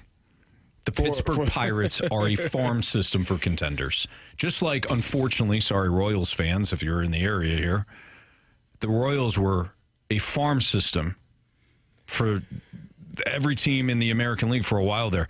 The Yankees used the A's as a farm system for quite a while. That's what these low teams are. At what point do you say, though, like Marcy just said, they have a great starting rotation. What point do you say we're going to go for it? Like, we're going to try to win the division this year. We're going to try to put together, add a piece or two here or there to help our team. Maybe, like, you're basically telling me you're in this for financial gain. Correct. You do not care about championships. Mm-mm. We here in St. Louis had real issues, fans did, with that mindset, and people stopped showing up. Why does anybody go to a game in Pittsburgh? It could be free. Paul Skeens, that's it. Why? But okay, 1 game out of 5. Why else would you go? If the ownership group is basically telling you, I don't care if we win. I don't care if we get a championship. Cheap tickets, date night, good scenery. Beautiful stadium. Yeah, it is a beautiful stadium. And that's a beautiful, and I'm just a little bit, passionate about this because I lived in Pittsburgh for 4 years. Like, that is a fan base that they love sports. They love the Penguins, they love the Steelers, they love the Pirates if they play well.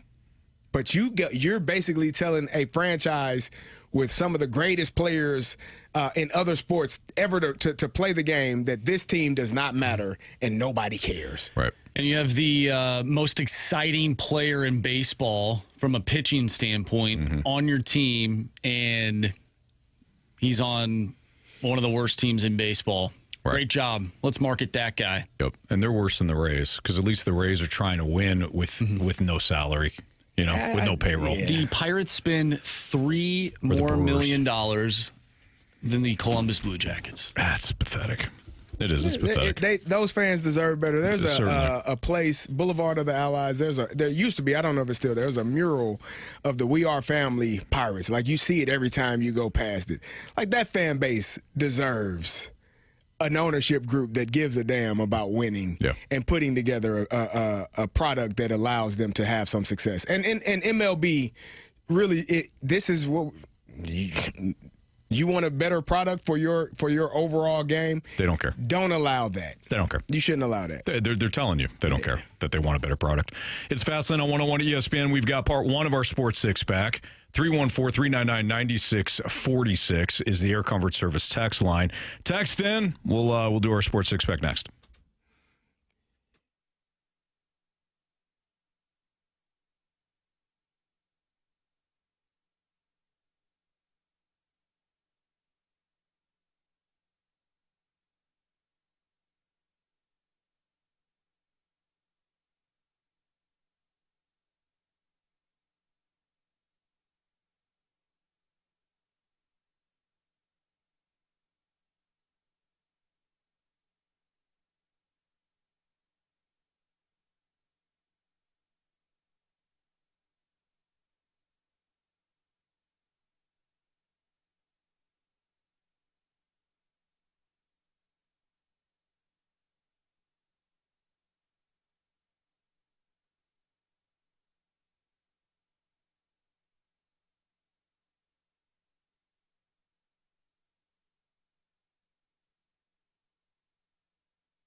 101 ESPN Sports Center.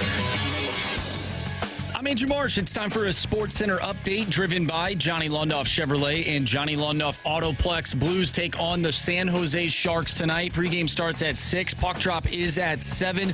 We talked earlier today with Chris Kerber. If you missed that interview, make sure you go to 101ESPN.com or check out the free 101 ESPN Schaefer Door Company mobile app. Just head to the podcast page and you'll find all of our interviews and full shows there. And it's all brought to you by Dobbs Tire and Auto Centers. We have our Sports Six Pack coming up next, so get your questions into the Air Comfort Service text line 314-399-9646. Six Pack coming your way next. I'm Andrew Marsh, and the Sports Center update is driven by Johnny Londoff Chevrolet and Johnny Londoff Autoplex. See them at londoff.com. Chevy, together we drive. Are you kidding me?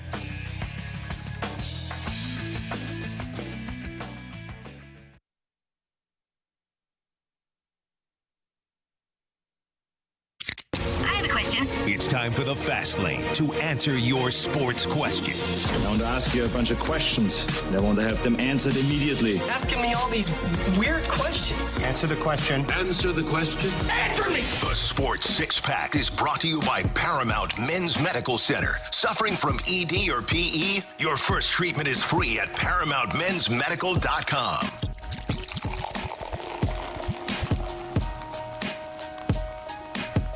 It's Fastlane on 101 ESPN. Time for the Sports Six Pack right now. Steaming. With our guy, Andrew Marsh. Question number 1. All right, we were just talking about the Pittsburgh Pirates.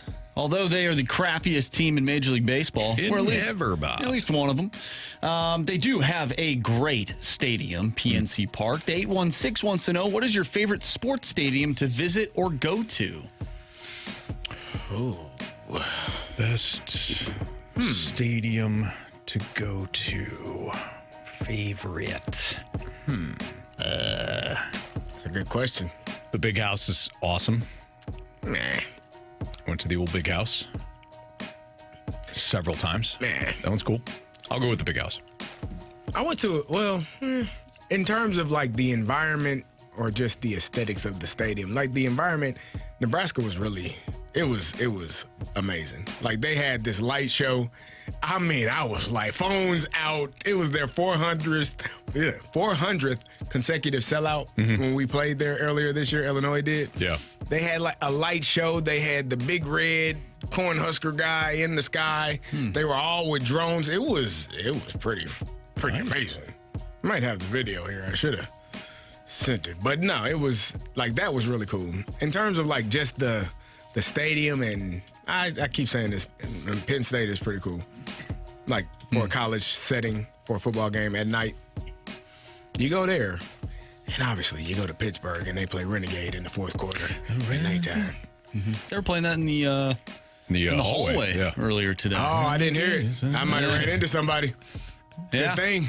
It's a good thing. Ryan from the Snake Pit says, Anthony trying so hard not to say Oracle. It is a really cool stadium. No, that is a good one. Yeah, that is a good one. It's very cool. I think environment-wise, I hate to say it, but it's not Wrigley. No. Wrigley is cool, though. Wrigley's a cool field. Yeah, except for when you're sitting behind a pole and both times you go. Right. You got to pee into a trough. I got to say it's Arrowhead. That is it? Some say it's the loudest stadium in ever, Bob. Yeah. I sat at the very top of the stadium when I went. No kidding. It was fantastic. It was super cold, but had a good time. But I also really enjoyed going to Rogers Center up in Toronto where the Blue Jays play. They got the hotel that's connected to the stadium. It's a really cool stadium. Nice. Yeah, I've never been there.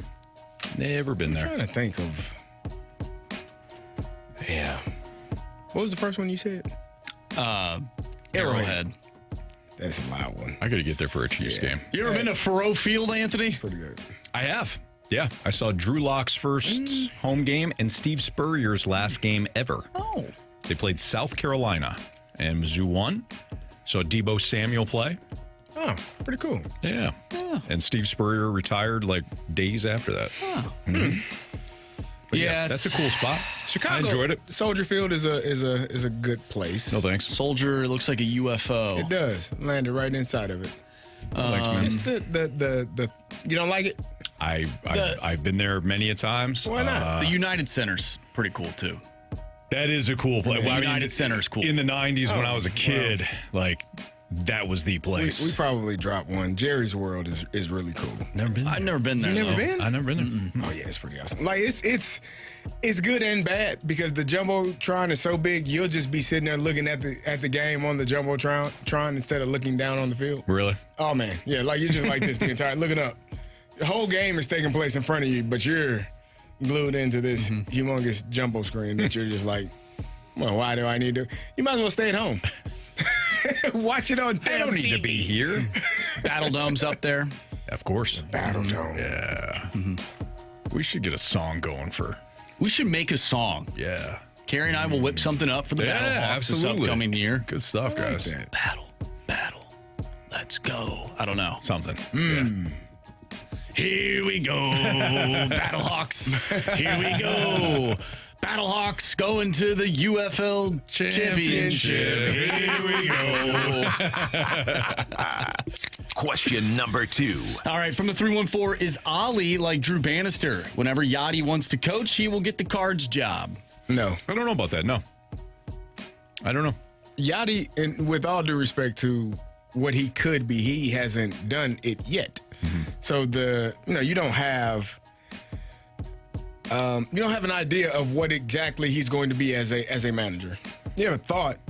You can feel that it would be something that could go in the right direction, but I think the Blues were willing to make that change from Bannister for what they felt was a known commodity in Jim Montgomery. Yachty at this point in his managerial career throughout, not at the professional league, not at the major league level, you don't know what he is. He's not a known commodity in that arena. So I would say no. Yeah. What do you got, Marsh? We haven't spoken about WWE in quite some time, but the 636 says WWE's Elimination Chamber will be at Rogers Center in February. You going, Marshy? I will not be going to that, unfortunately. You going, Anthony? I won't be there, no. Sorry. Killian would probably love some wrestling. He would love that. Turn it on one day and see. You know what? Next time they're here, you should get tickets. Because I took my son, and this is the most in-tuned, engaged at an event that I've... He was like, just staring like, oh, what they doing? And now he is in wrestling. He is. Yeah. He didn't want to. He still doesn't want to. But sometimes in life, you got no choice. You got no choice. That's right. Yeah. Question number 3. From the 217, would you rather play baseball in Sacramento or Tampa Bay next season? Tampa Bay. So essentially, would I rather be an A or a Ray? Is that the question? Yeah, and then also the stadium situation for both teams. I'm just thinking of Tampa. I didn't think about it's the Yankees. Think about the city. Right? It's the Yankees. I see what you did. Ybor City. You got Orlando right around there. You got Brandon, Florida. You got a lot going on down there in Florida, man. Did you say Tampa? Yeah, I said Tampa. Oh, okay. For some reason, I thought you said Sacramento. Dude, St. Pete, you can. I mean, if you want to bridge, man, want to be in the same city where they like the beam, I can understand it. Nah, I don't need the beam. Yeah, let's go to Tampa. You ever been to the International Mall? In Tampa? Yeah. No. I've been to the aquarium. Anthony? In Tampa. Just telling you. Young man like myself when I was there. Yeah. It was great. Great place to be. Oh, you know what's another good stadium? Speaking of Tampa Bay, Amalie Arena, where the Lightning play. Yeah, when they score, they have these like giant, like, I don't know what you would call them. They look like, I guess, conductors or something. Laser they beams. Shoot lightning bolts and stuff. I don't know if they're real lightning bolts, but I'm sure they are. Yeah. Anytime they score. Yeah. Like somebody might get a lightning bolt right to the noggin. That's probably illegal. Maybe. All right. Who's that guy in, what was it, The Great Outdoors? You get struck by lightning every couple minutes, it seemed like. Am I thinking of the right movie? Great Outdoors is what, John Candy? Yeah. Wasn't or that am I John? thinking of One with Dan Aykroyd. You are thinking of a flick called Powder. Never heard of it. That's what you're thinking of. Powder. No, I've never seen that. Okay. Like Dan Aykroyd. I thought you were Great saying Outdoors. Ghostbusters. No, it is the Great Outdoors. Ghostbusters, yeah. That's a great flick. It is the Great Outdoors. Winston Zedmore. Egon Spangler. Peter Venkman. Good times. Have you seen the new one? Yes. You have. Was it good? Where there's all the... Wait, did I? It's a new one. Paul Rudd's in it. Oh, no. no. The whole city freezes over. I think it's called Ghostbusters Frozen Empire. No, I haven't seen that one. Yeah, I'll have to watch that. All right, we'll continue our sports six-pack, so keep sending in those questions, 314-399-9646, the Air Comfort Service Sax line. Again, sports six-pack continues here on 101 ESPN.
It's time for the Fast Lane to answer your sports questions. I want to ask you a bunch of questions, and I want to have them answered immediately. Asking me all these weird questions. Answer the question. Answer the question. Answer me! The Sports Six-Pack is brought to you by Paramount Men's Medical Center. Suffering from ED or PE? Your first treatment is free at ParamountMen'sMedical.com.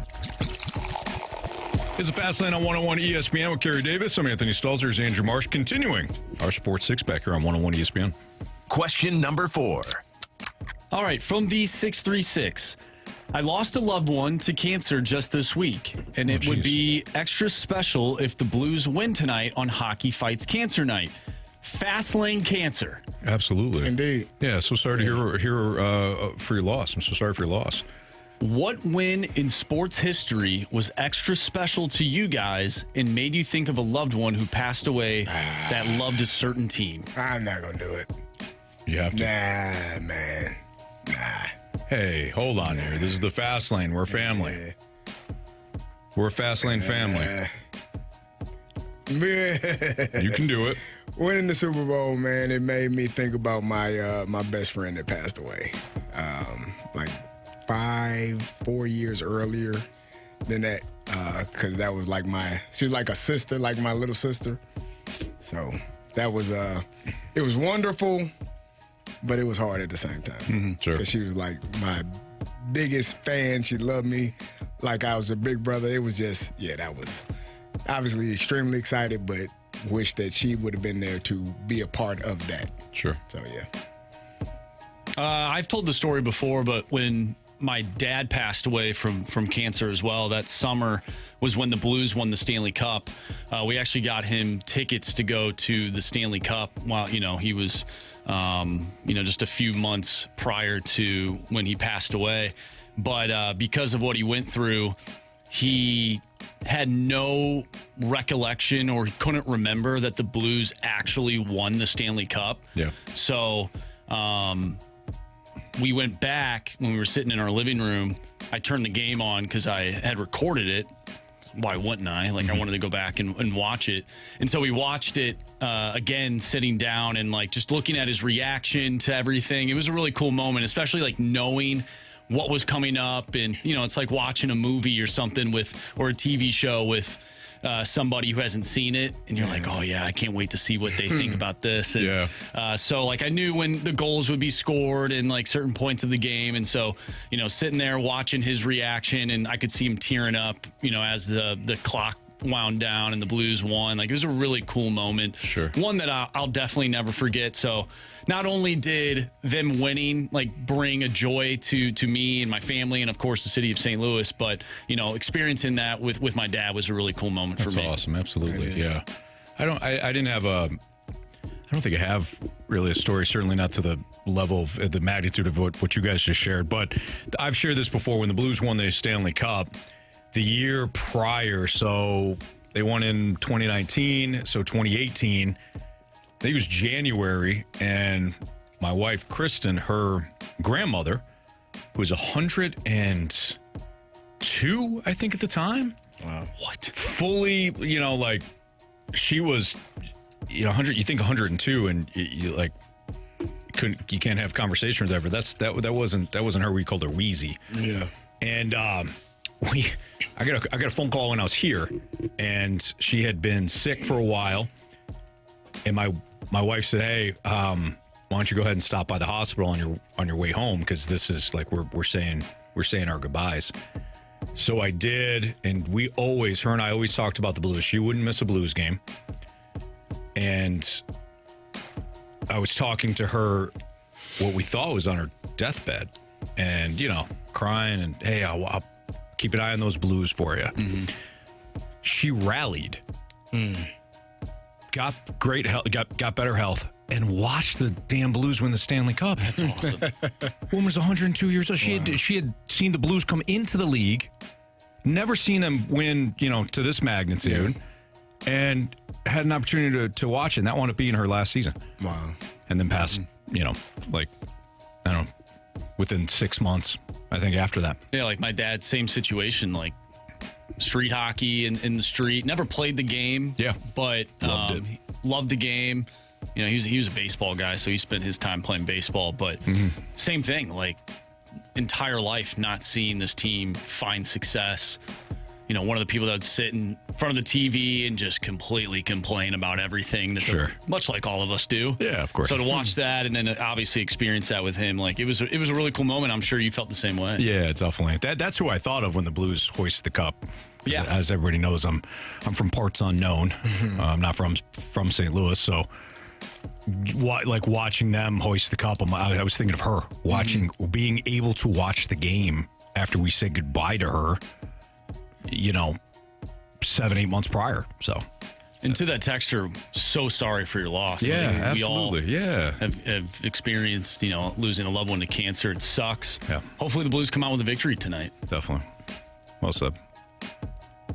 Question number 5. So we were talking about stadiums a little bit ago. From the 636, what's the worst game day experience you have ever had in what stadium? Soldier Field. Bears Falcons 2006 or 7 Sunday Night Football in December. Oh yeah, it was. I think was that game freezing. It was. I feel like I remember watching frigid. That game. It was 06. So was it 06? 06. It was when the Bear. No, I don't think it was either. It was either 06. No, I think it was 06. I think it was 06. I don't know why I remembered. I think one of my friends was on that roster. I'm pretty sure I remember that. It was. I think it was 06. It was Sunday. It was a Sunday Night Football game. This was like Brian Urlacher, like that team. Yeah. And we got so my buddies are all Bears fans, so they're playing the Falcons, and I got one little. I got a knit cap on, winter cap on with the Falcon logo. That's it. Because I know going into that stadium, like if you're wearing opposing gear, you're going to hear it. So I was kind of prepared, but so I had that. It was it felt like below zero cold because you got the wind whipping off and we got nosebleeds. So now we're up high and that wind is just constantly. It was freezing. It was 2005. It was 05. Okay. Yeah. All right. So the Bears win like, I don't know, 23-3 or something. So the Falcons are terrible. It's like horrible night. Vic was terrible. Because he can't play. He couldn't play in the cold. Kerry, you know that. You know that from the Philadelphia 2004 NFC Championship game. But here's the kicker. So I'm wearing it all night from this couple in front of me that are just turning around. Yeah, go back to Atlanta, you blah, blah, blah, blah, blah. And I'm like, all right. From there. I'm like, I'm not even from there. I'm actually from here. How's your night? Yeah, like they're wearing me out, right? Well, 6, 7, 8 beers in, I had enough. And the way that we're talking about stadium seating, so I kind of had the leverage. You had the high ground? Yeah. It's over for you, Anakin. So, I have the high ground. So I think she said one more thing, and I said something rude. Boyfriend didn't like it, and I raised my foot up to basically kick him in the mouth.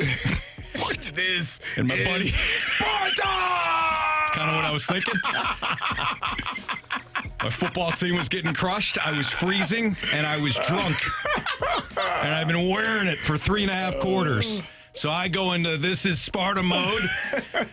And my buddy, fortunately smarter than I am, grabbed me, kind of like bear hugged me and like got me down the aisle and out of the thing as everybody is shouting at me on the way out. I hated every second of it. And I didn't even kick that guy in the face, which I would have appreciated. My worst experience, I would have to say it's either at Wrigley Field, where I sat behind a pole and had to that's going to be tough bob to beat. back and forth. Or it was also at Soldier Field when I watched the Vikings and the Bears play a couple years ago and watched Chase Daniel come into the game and beat my Vikings. Nothing against Chase Daniel. Great Mizzou Tiger, one of the best. But in that moment, you don't want to watch him beat you. No, not at all. And I'm in Chicago. I got my Viking stuff on, much like you, and I'm watching the lowly Bears beat my Vikings. Yeah. It was terrible. Yeah. But it's got to be that or sitting behind a pole at Wrigley Field. And the first time I sat behind a pole, Cardinals lost. And the second time, though, I sat behind a pole, the Cardinals won, and that was the game that Paul DeYoung and Yadier Molina went back to back on that Saturday afternoon. I remember that. And it was late in the year. My entire day. So at the time, I had tickets for what we thought was Saturday, seats right behind third base dugout. Mm-hmm. We're getting drinks and stuff before the game down in Wrigleyville. And we're like, oh, hey, like, let's look at the tickets. Look at the tickets. Well, the tickets for Friday's game. It's Saturday. Wrong day. I didn't buy the tickets, by the way. And I'm just like, already like, are you serious? Like, we're going to this game. So we bought more tickets, sat behind a pole, and I'm irritated the entire game because the Cardinals are losing the entire game. Yeah. And luckily, those two gentlemen picked me up that day and just turned my entire day around. Well, that's good. Yeah. Nice. Yeah. That's huge. Nothing for you? Oh, I told you, my worst game that I've been a part of was we lost to Northwestern, and it had to be 4 degrees, and it was 63-21. I wanted to go home. Yeah. Was that the game you didn't really play that much? Yeah, I was only on special teams. I was a redshirt freshman. Let me go home. Why are we here? Like, I just wanted to go. Like, I took my shoes off at halftime. I was certain I was missing at least 3 toes. Like, it was so freaking cold. Why are we here? Yeah. We are getting the hell beat out of us. Mm-hmm. It's time to go, man. There. We got to go. We got to get out of here. So I was on special teams, and my job was we tried to block the punt, and then I was supposed to block the punter. And we're getting the hell beat. We're getting beat up. And I think the punter thought he was going to bully me. He starts pushing me while I'm just standing there. I'm not blocking him because I'm waiting to see if the return, because there's no need for me. You're smaller than me. You're not strong, whatever. So he pushes me like 2 or 3 times, pushes me a third time, and I pretty much picked him up and slammed him and got a 15-yard penalty. Oh. And coach is cussing me out. What are you doing? Man, you want me to get beat on the field and get beat up too? Coach, I'm not doing that. Thank you. We're already losing. Like, what difference does it make? What are you doing? Yeah, what are we doing? We ain't got no fight. It reminds me, have you seen the third Pirates of the Caribbean movie when they're going through like the icy part of whatever, they're trying to find Jack Sparrow, and there's that guy, and he's like looking at his toe, and he's like, man, it's kind of cold. He just pops his toe right off. It's so cold. He loses his toe. Not great. All right, it's Fast Lane on 101 ESPN. A very quick update on what's going on with Nolan Arenado. Who or what are we waiting on? That's next on 101 ESPN.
think we can draw some connections or connect the dots, however you want to phrase it here, based on who we know is interested on Bregman, because those are teams that are publicly saying, hey, we're looking to upgrade third base. Now, whoever misses on Bregman, and we're looking at the teams that were in on him, we can learn like who would pivot to Nolan from there. Nolan's willing to play first base if it helps create some roster flexibility, and I know there's some talk over if that's where his best value is, or if his value is still at third, what does his offense look like, but I think, once again, when we look at the Bregman market, and I would expect in the third base grand scheme of things to be the next name to go, then we'll get a sense of like who is really looking to upgrade that position, and could the teams that miss out on Bregman pivot to Nolan as plan B. That was Katie Wu, who appeared on BK and Ferrario, and she was talking about really the obvious here, if and when, it's not if, but when Alex Bregman is signed by somebody, whether it's Houston or another team, then the third base market will open up more for Nolan Arenado. The question is, what teams make sense for Nolan Arenado? Like, who would be in the market for, really, let's be honest, a declining offensive player, but one that can still play a great third base, and he's still going to cost a pretty penny, even if the Cardinals are willing to put some money in. Yeah. One of the teams might just be the Astros. Because if they lose Bregman, they need someone to replace that would open a spot. I'm not familiar with their farm system. Maybe they've got somebody in the waiting. I don't know. But maybe that would make sense. Arenado would certainly go to a spot where he feels like he could win. And that those teams are few and far between. Yeah, I think that I guess it depends on how bad Nolan Arenado wants to leave. Is it all about going to a contender? Does he? I think so. Does he care about that? Because I thought I heard her say earlier, because I was listening to that segment, I thought her or BK, I can't remember which one said it, that there may be a possibility that he might be willing to go to a lower tier team that is not a kind of one of those shoe-ins to be in the playoffs and make a run. Just going elsewhere. I don't know what his desire is. It would be awesome to get on the phone with Nolan. Nolan, if you're listening, you can call in. Tell us what you're thinking. We would love to know. Pick up the phone, baby. You know who? J. Cole. No, we've been through this. That's young. That's Thugger. Oh, yeah. Young Thugger. Thug. Yeah, that's right. I thought it was SZA. My bad. But, yeah, so where he wants to go, because he does have the no trade option, right? He doesn't have to go anywhere, but I think he wants to get out of here. And what are you going to get in return? And nothing. You know, for me, we've talked about it, just clearing up that roster spot, that position spot for someone else to have everyday opportunities to play. She also said something interesting. They asked, who's the opening day third baseman? She said Brendan Donovan. And they said, who's the opening day second baseman? She said Nolan Gorman, which I thought it would be flipped. Yeah. Well, she would know better than we would. She's more connected than we are. But I would think it'd be flipped too. I thought so. But, I mean, I think it's going to be interesting just to see how this process goes along for the next a couple of weeks, next month or so, where Bregman goes, and if Nolan Arenado falls into a spot because those teams were unable to get him. Yeah. So I think the Yankees would make some sense. I know they got Jazz Chisholm, that is that in-house guy there. They got to replace that bat, Anthony. He could also move to second base because Gleyber Torres is not coming back. Think he can play second base? Chisholm? Oh, I thought you were talking about Nolan Arenado. No, move Jazz Chisholm to second base if the Yankees were interested in adding Nolan Arenado. I know the Angels. I've read that the Angels have checked in on him. If I'm Arenado, I'm not waiving that no trade clause for the Angels. Sounds like at least at one point, I think this was a report yesterday, Arenado's trade market continues to percolate. The no trade clause has him down to 6 teams. According to John Denton, who covers the Cardinals for MLB.com, he reports that Arenado would be okay to a deal for, and this is interesting, he does say the Angels. So it's a situation where maybe he wants to go back home. So in that case, it's an opportunity to play at home and not worried about the contender aspect of it. But he'd be okay to be traded to the Angels, Dodgers, Padres, Phillies, Mets, or Red Sox. Those are the 6 teams. Well, we'll see how it plays out for him. I mean, Cardinals seem ready to move on. Seems like he's ready to move on, and we'll see if the Cardinals are what they're going to do. I mean, where he ends up at. I don't know how you feel, Kerry, but I feel like Okay, so Jason from the Snake Pit. We got you, Jason. He said, again, if you believe the reports, Angels are on the list. Yep. So I think we're too far down the line here. I think you've opened this possibility. You've opened the door, which means he's already thinking about it. You don't think there's any coming back from it? I mean, there is, but to me, it would make sense to just move forward here now. Mm-hmm. He's not part of your future plans. You could keep him and just say, well, he's pretty expensive, but we don't really have a significantly better option at third base, and we're not going to give him away for free. And if teams aren't willing to absorb a lot of the salary to give us nothing, then just keep him. Yeah, I think we're at the point of no return for Nolan Arenado. I agree. Like I don't see a point or a place where he's on the roster at all. There's been too much talk, kind of when they say that where there's smoke, there's fire. So, I think his tenure here in a Cardinal uniform is over. Yeah. Some way, somehow, he'll be on a different roster opening day for 2020. I feel the same way. All right, it's the Fast Lane on 101 ESPN. Andrew Marsh, Kerry Davis, Anthony Stalter. The NFL Week 15 Pick'em Challenge starts tonight with an NFC West matchup. And I think this is going to be kind of interesting when you look at these two teams tonight with the Rams and the Niners. We'll get into some other of the matchups. We'll kind of early preview of some of the other big games. There's at least three matchups this weekend, starting tonight, that's got some pretty significant playoff implications. Again, we'll get into that next on 101 ESPN.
Challenge on 101 ESPN. Refreshed by Bud Light. Well, you sure know how to pick them.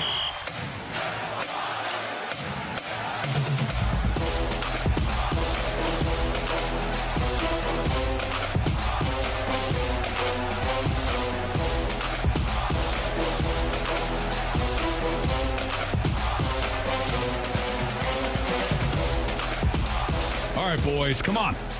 Let's go here. We got the Rizzuto Show, Fast Lane, Pick'em Challenge, refreshed by Bud Light.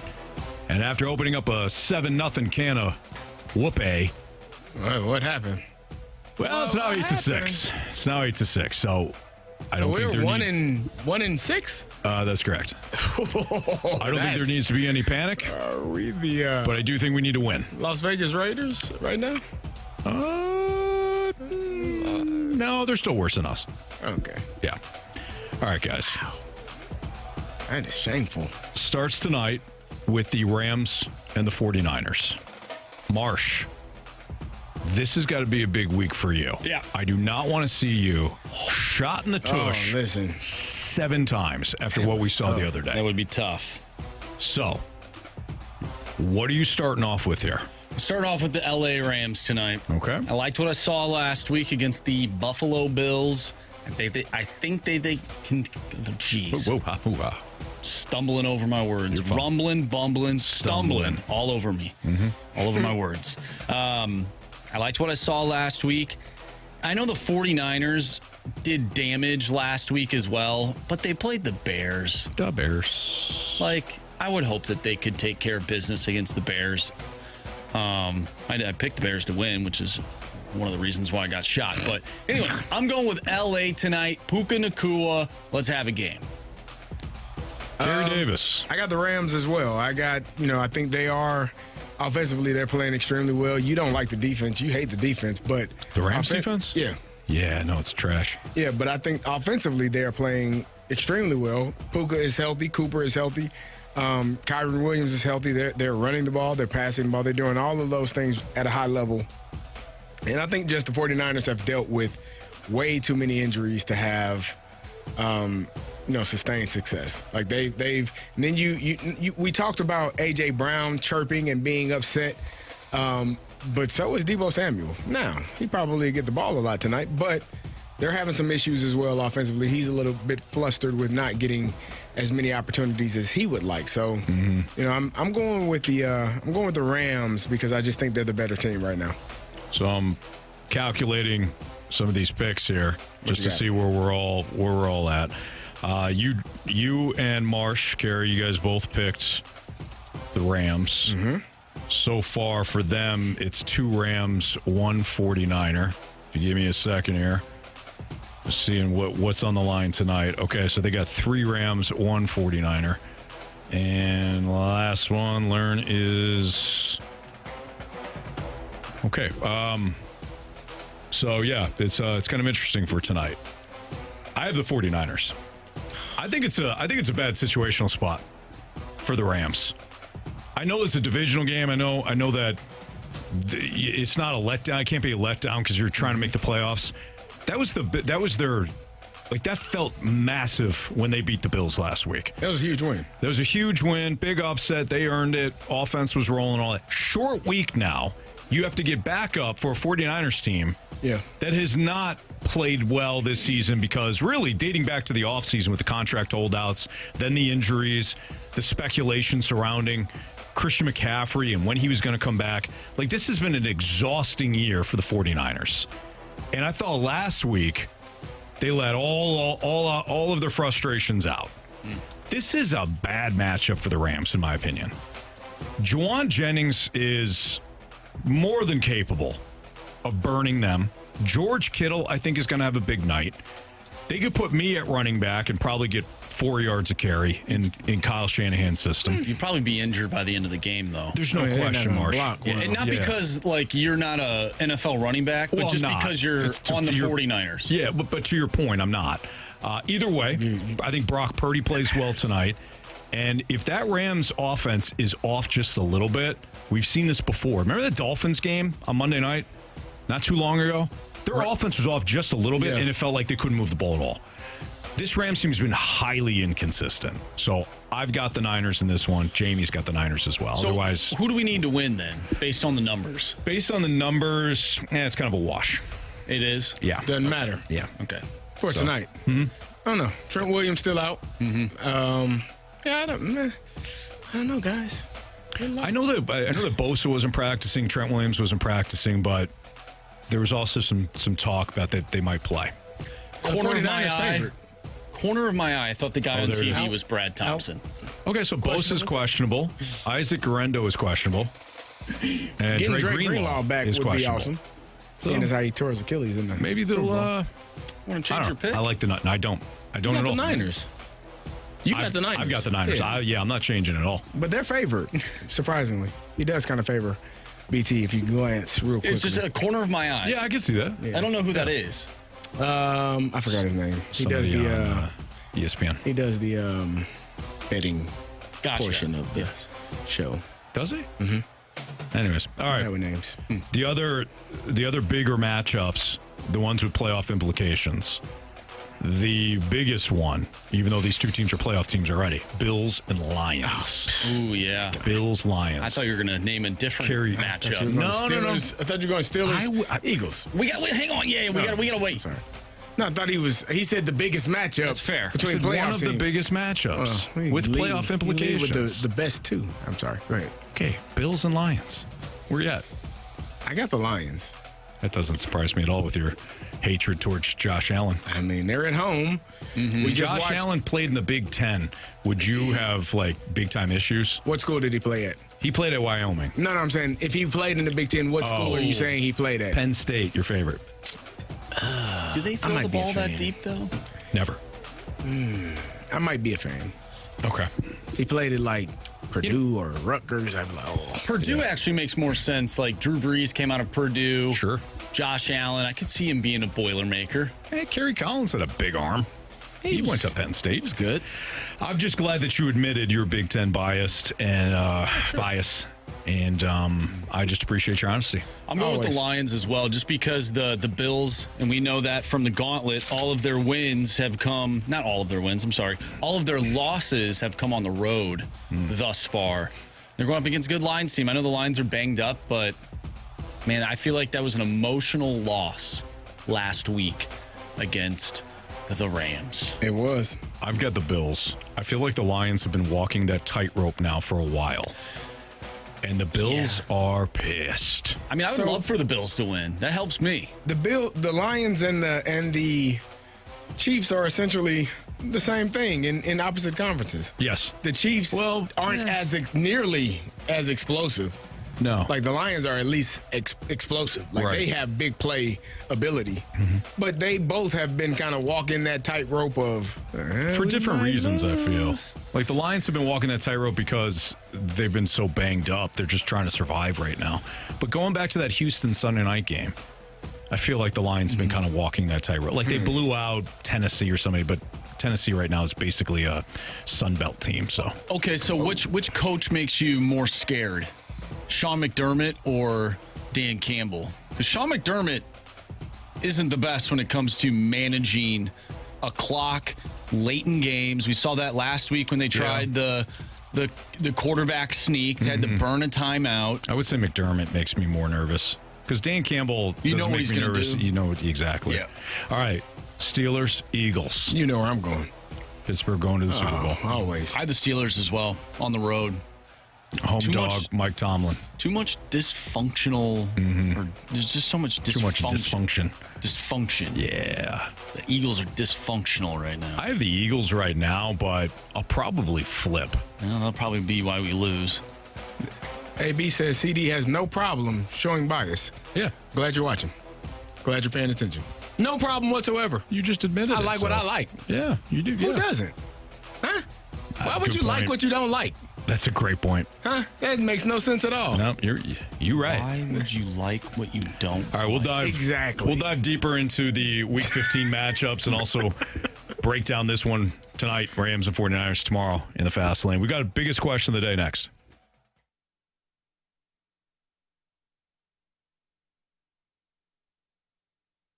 101 ESPN has your chance to win a pair of tickets to see your St. Louis Blues take on the New Jersey Devils December 17th at Enterprise Center. The first 12,000 fans in attendance that night will take home a Jake Neighbors Winter Classic bobblehead, courtesy of Pepsi Zero Sugar. Get more details and get entered to win that free pair of tickets for Blues versus Devils on December 17th, right now at 101ESPN.com or on your 101 mobile app.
Your boxes are wrapped, the gifts are in, our employees are ready. Let the holiday ride begin. USPS Ground Advantage, the affordable and reliable shipping solution for the holidays. Learn more at USPS.com/advantage.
The holidays are happening at Diamonds Direct. Still rushing to finish your holiday shopping? Don't worry, we've got you covered. This weekend only, it's our last chance sale with 20% off virtually everything. Earrings, bracelets, pendants, and more. Plus special financing options up to 5 years. But don't wait, this is your final opportunity to find the perfect gift at the best value before the holidays. Plus special designer appearances. Visit us during extended holiday hours or shop online and pick up in store. Our 20% off last chance sale ends Sunday. Learn more at diamondsdirect.com.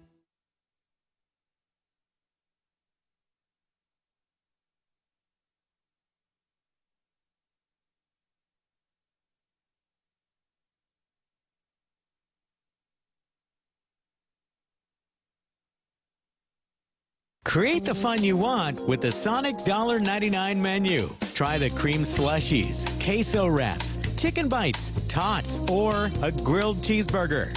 Whatever you want, Sonic's got it. Live free. Eat Sonic.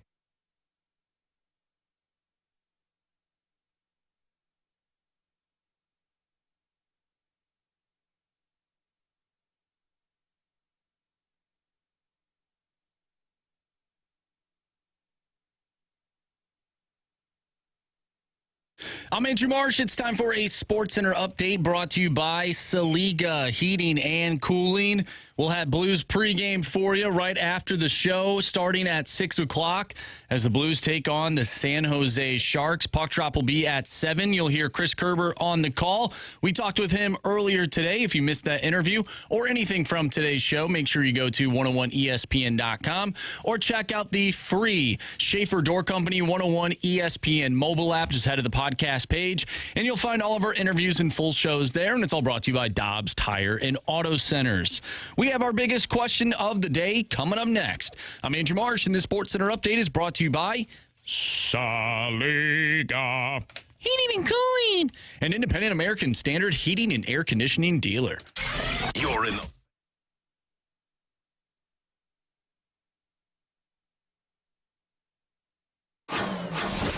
It's time for the Fast Lane's biggest question of the day.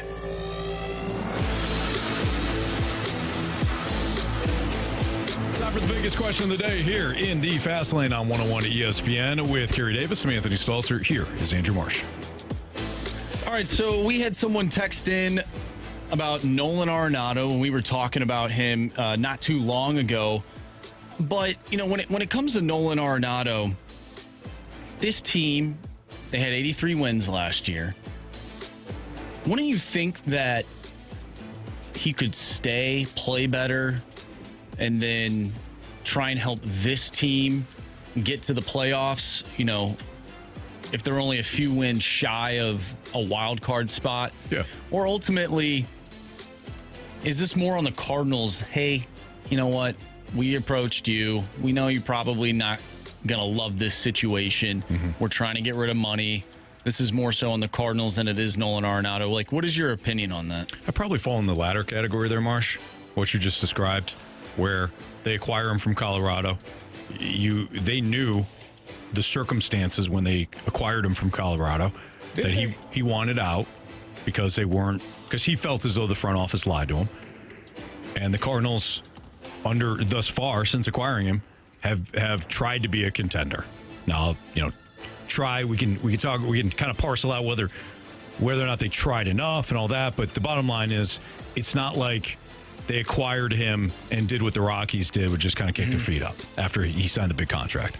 So for me, it's probably a situation where Mo goes to Arenado and his agent and says, we know we're not going to be active in free agency. We know that's not necessarily what you want. Right. Would you like me to find, would you be willing to waive your no trade clause? I'll find a contender for you based on the 6 teams that you want. I think it's more of that. From a Cardinals fan perspective, could they keep Arenado? Keep him there at third base? Pay him? Yeah, sure. Could he help them maybe win the division next year if enough things break right with their young guys? Yeah, sure. But I think at this point, given the fact that they want to shed as much salary as they can, this is the biggest ticket right now. This is the biggest contract on the books. I think, and I agree. I think that this makes the most sense. Could he stay and help this team? Could he play better? Probably.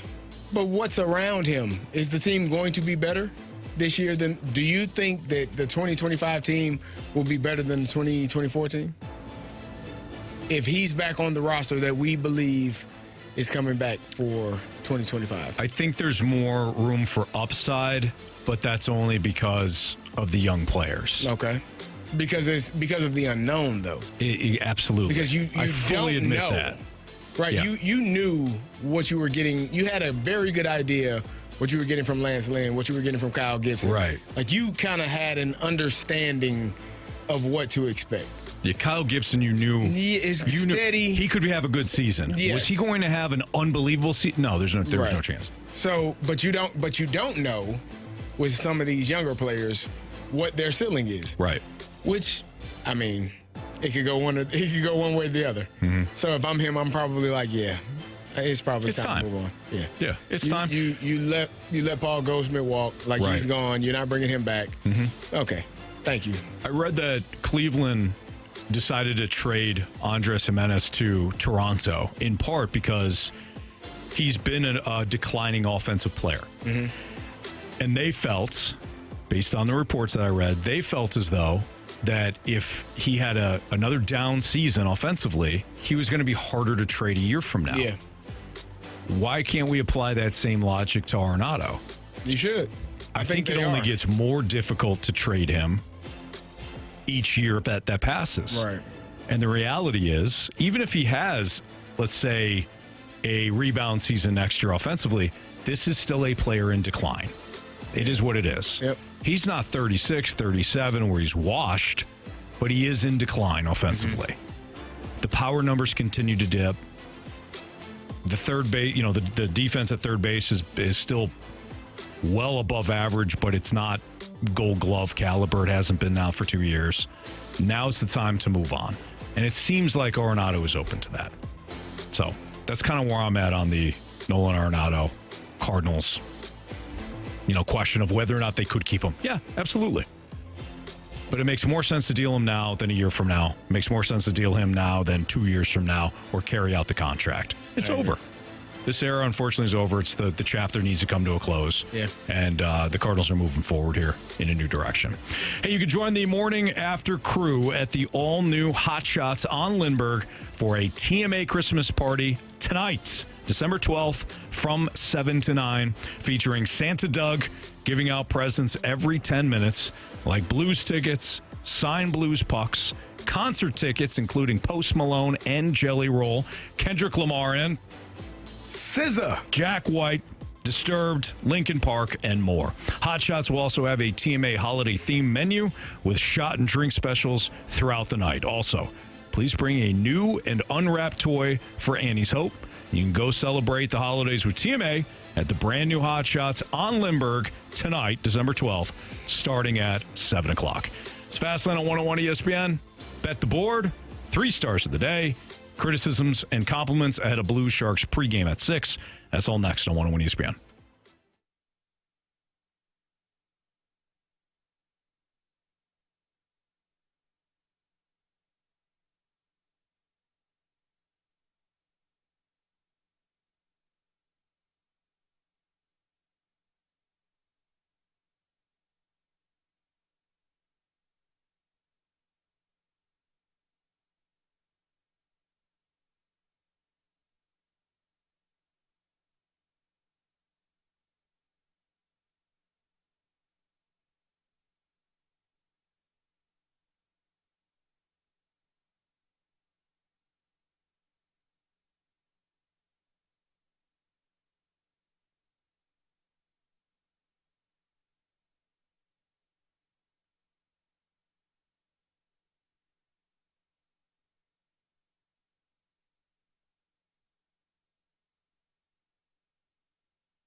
SchaeferDoorCompany.com or your Schaefer Door Company 101 ESPN mobile app. Your podcast brought to you by Top Star and Auto Centers. Time to bet the board. You.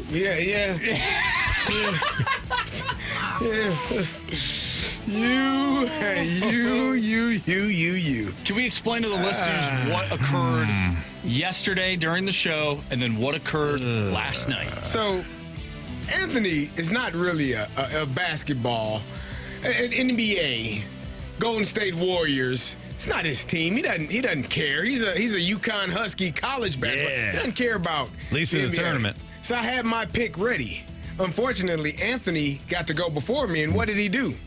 What'd you do, huh? I took the Warriors plus 2.5 for bet the board. What happened? And what happened? Well, they were rolling. They were up by 7. Yep. With about 3.5 minutes left. Yep. What happened to your Aunt Faye? Well, she died.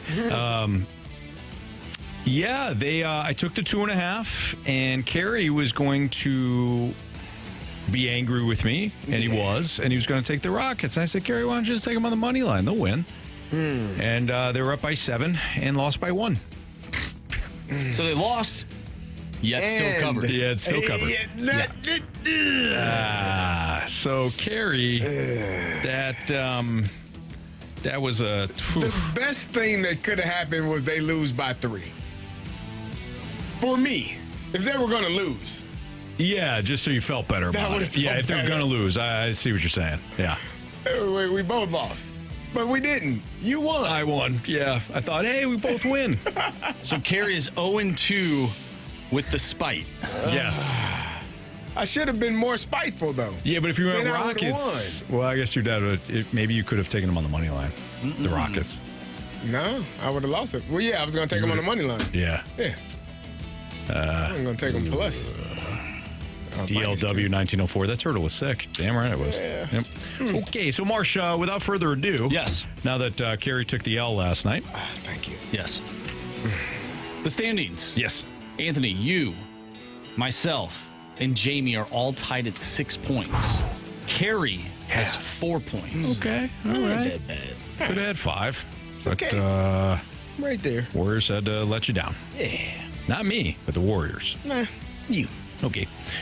Marsh? Give me Kyron Williams 10-plus rushing yards in each quarter at plus 225. In each quarter? In each quarter. At what? Plus 225. Yeah, I got to give you credit, Marsh. You have fun with this. You find some stuff, unique. man. So he has to hit at least 10 in each quarter. In each quarter. Wow. So if he gets that, sounds pretty easy. Oh, jeez. Famous last words. At least I didn't say it. I will take Juwan Jennings over 70.5 receiving yards. Oh, you like that number, huh? I don't like the number as much as I like the player. Okay. Against this crap Rams secondary. I will take Kyron Williams. This is what I thought you were going to say.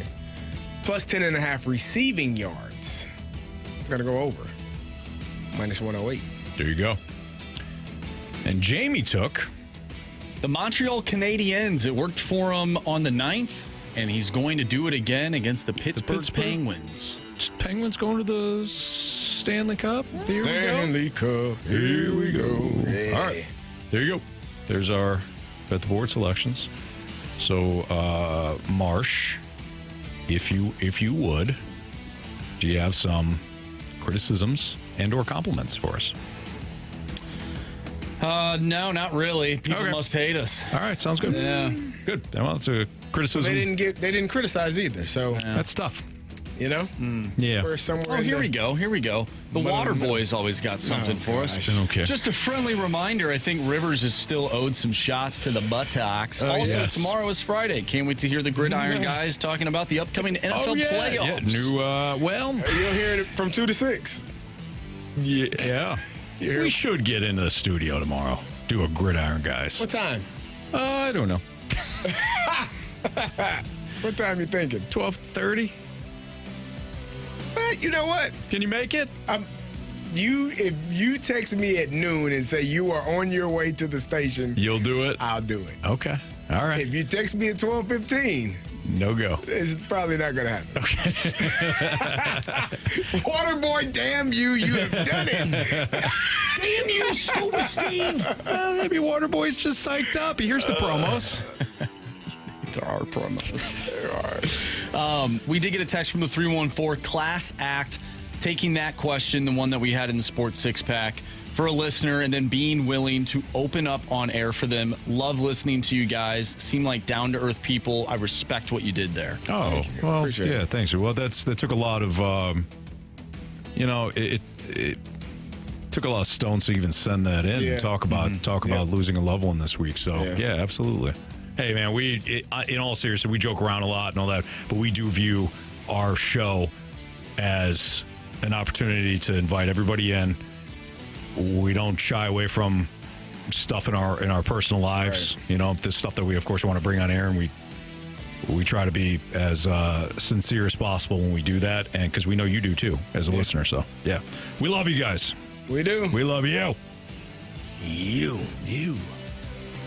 From the 217, sports can be so fast-landing awesome sometimes, and I think that is, talking about what we just expanded upon, having something happen in your life that is absolutely miserable, but then using sports as somewhat of a way to, cheer yourself up. And no doubt. And it is awesome. Mm-hmm. Sports are awesome. I said it time and time again. Sports are like the one thing that brings so many people from so many different walks of life together.